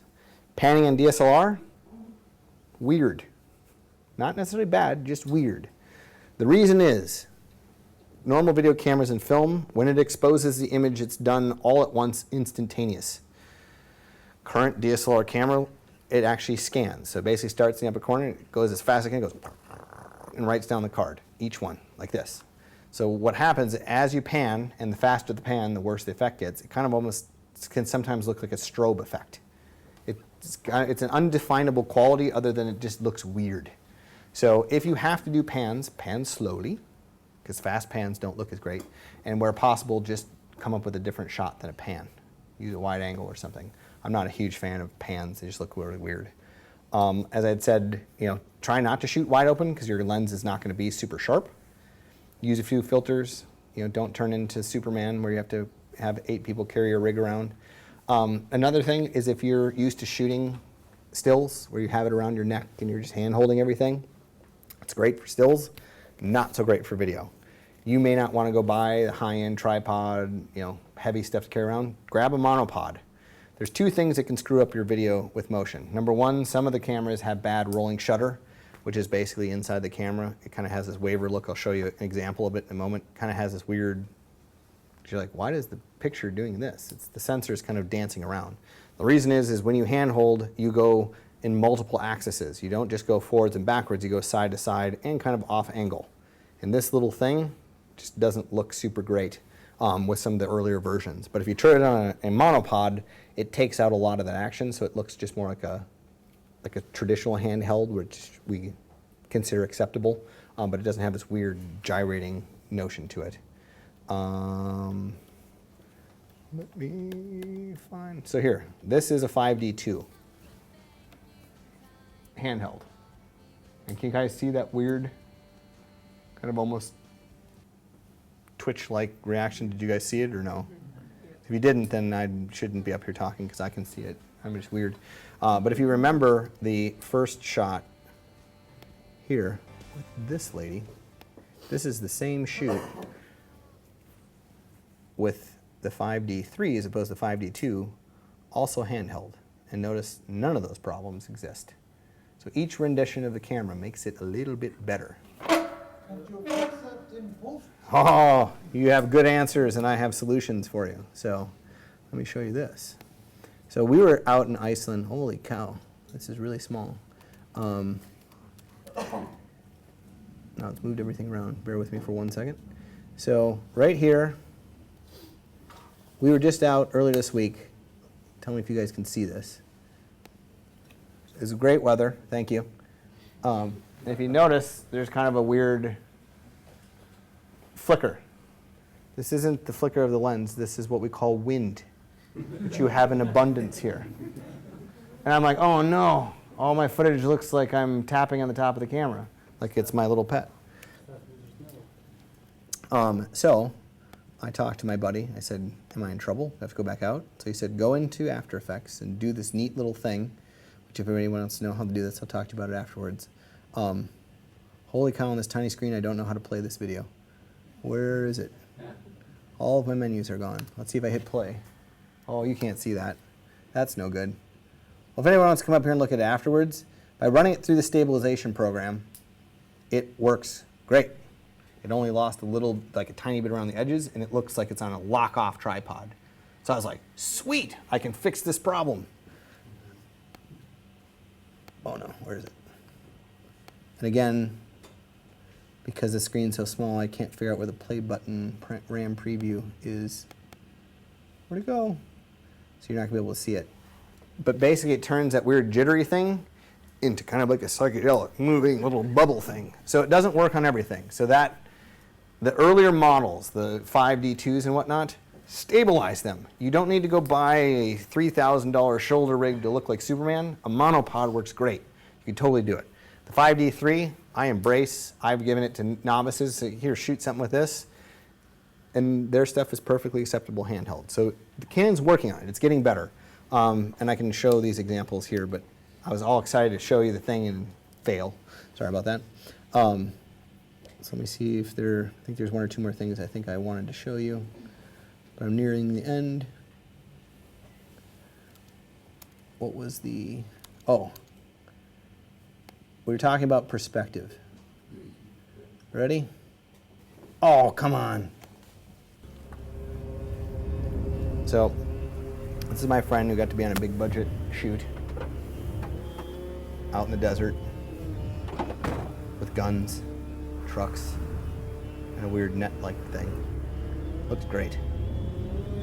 So I asked him if I could show you his work just so I could be impressed by what he did. And if you wait for it, we're going to show you how it was done. In 3, 2, 1. Got it, DJ. Camera's rolling. Gotcha. That's not a real vehicle. Put that down. He bought that at Walmart for $23. And none of you thought it wasn't real, did you? So what it is this is perspective.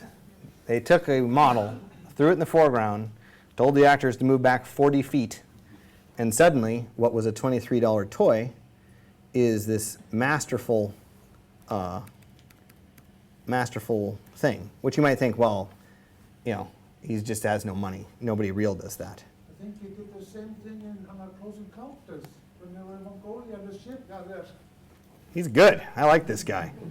So, I mean, Steven Spielberg is this little-known director. It's done a couple movies. And they had a toy boat on a movie that was the major movie release of the year. So he's like, oh, shoot, we can't build a ship. I'm out of money. So they got a toy, stuck it on the ground, and I can't remember, I think it's 400 feet in the background. They put the entire crew that didn't know what was going on. Like, why are we walking so far back? And he's out there with a little camera, and he's like, helicopters, go farther back. And so there's a huge establishing shot that helps set up the whole movie, and literally the only thing you're paying attention to is a toy. And not for a second do you think, that's a toy, that doesn't look real. It's all done with magic.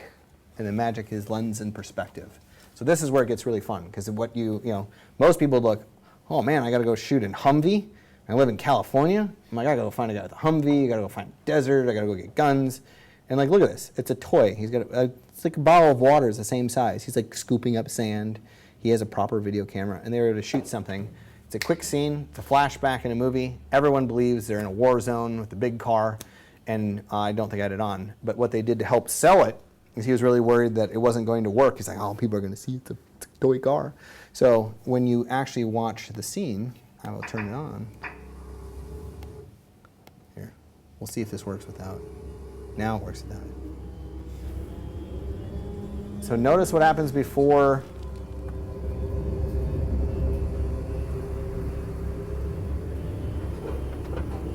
You hear it? Car door. They put a car door audio effect on there. They don't show the guy getting out of the car. They have him behind the car. So just in hearing, your brain's like, okay, there's a dude getting out of a car. They just misdirected you audio. You're watching it. It's right there. It's a toy. And they said to help sell it, so you're not really focusing on that, we'll go And for my next magic trick, because I pulled something out of my pocket and you didn't pay attention, they also added audio. So not only did they sell it something on a video, they're doing it audible. Audio? I don't know. An A word that has to do with sound. But that's what's fun with video, is you get to create things that in a still, I will butcher the statement, but someone told me that creating a photograph is you're taking a moment and capturing an instant. And with video, you're taking a moment that it takes all day to capture. You know, it's a different medium. It's a different thing. You can pull stuff off in still world you could never do with video. And conversely, you could do things here. A still image of that Humvee would work, but you don't have the audio. You don't have the music score underneath it. You don't have the story that preceded it. You're building on what you did before. And that's the great part about video, is it's a whole new medium to jump into and explore and use these tools. And what's great is if you are a photographer, you know a lot of the base elements, just there's new ones to add in, and it can be fun. But if you're a photographer making a living being a photographer out there, and that's what you do, and you think, oh, it's gonna be awesome, I'm gonna add video to my workflow, and I'll make so much more money, cautious. You do a lot more work for video than you do for a still. So just be aware that it's not a 1-to-1 ratio. Stills is one talent, video is another, but regardless of how talented you are at video, it takes longer than stills. Not to say that still people don't work or that they don't work long hours. It's just a different, I work all the time with photographers that come on to be a DP, and after the first 3 days of working 14 to 18 hours, I can be like, oh, I've never worked this hard in my life. So it's just a different beast. I'm very pro video. I'm very pro this whole workflow. I just like people to know, because a lot of people say, oh, it's great, just go start shooting video, and people are frustrated that there's problems. And conversely, some people shouldn't be shooting video the same way that I don't shoot stills. I think what people shoot with stills is a talent and an art form that I don't have either the patience or inclination to learn. And that could be the case for some of you that might be here to learn, oh, video sounds fun. Oh, that doesn't look so fun. That's okay. It's okay if you don't shoot video. But I do want to encourage, but I also let you know that video is everywhere.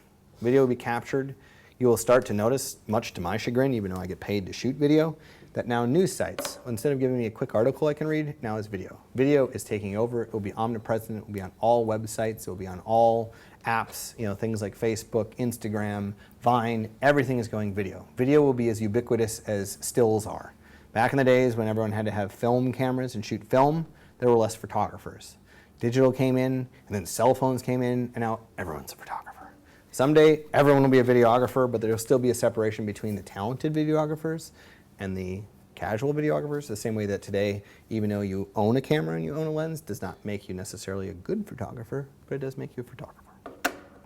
So I will stay around for questions. If anybody has questions, or if you guys want to throw tomatoes, that's okay too. But I'm here to answer any questions if you want to see anything on the computer that didn't parlay up there. But again, thank you for spending a night with me, and hopefully you found something interesting.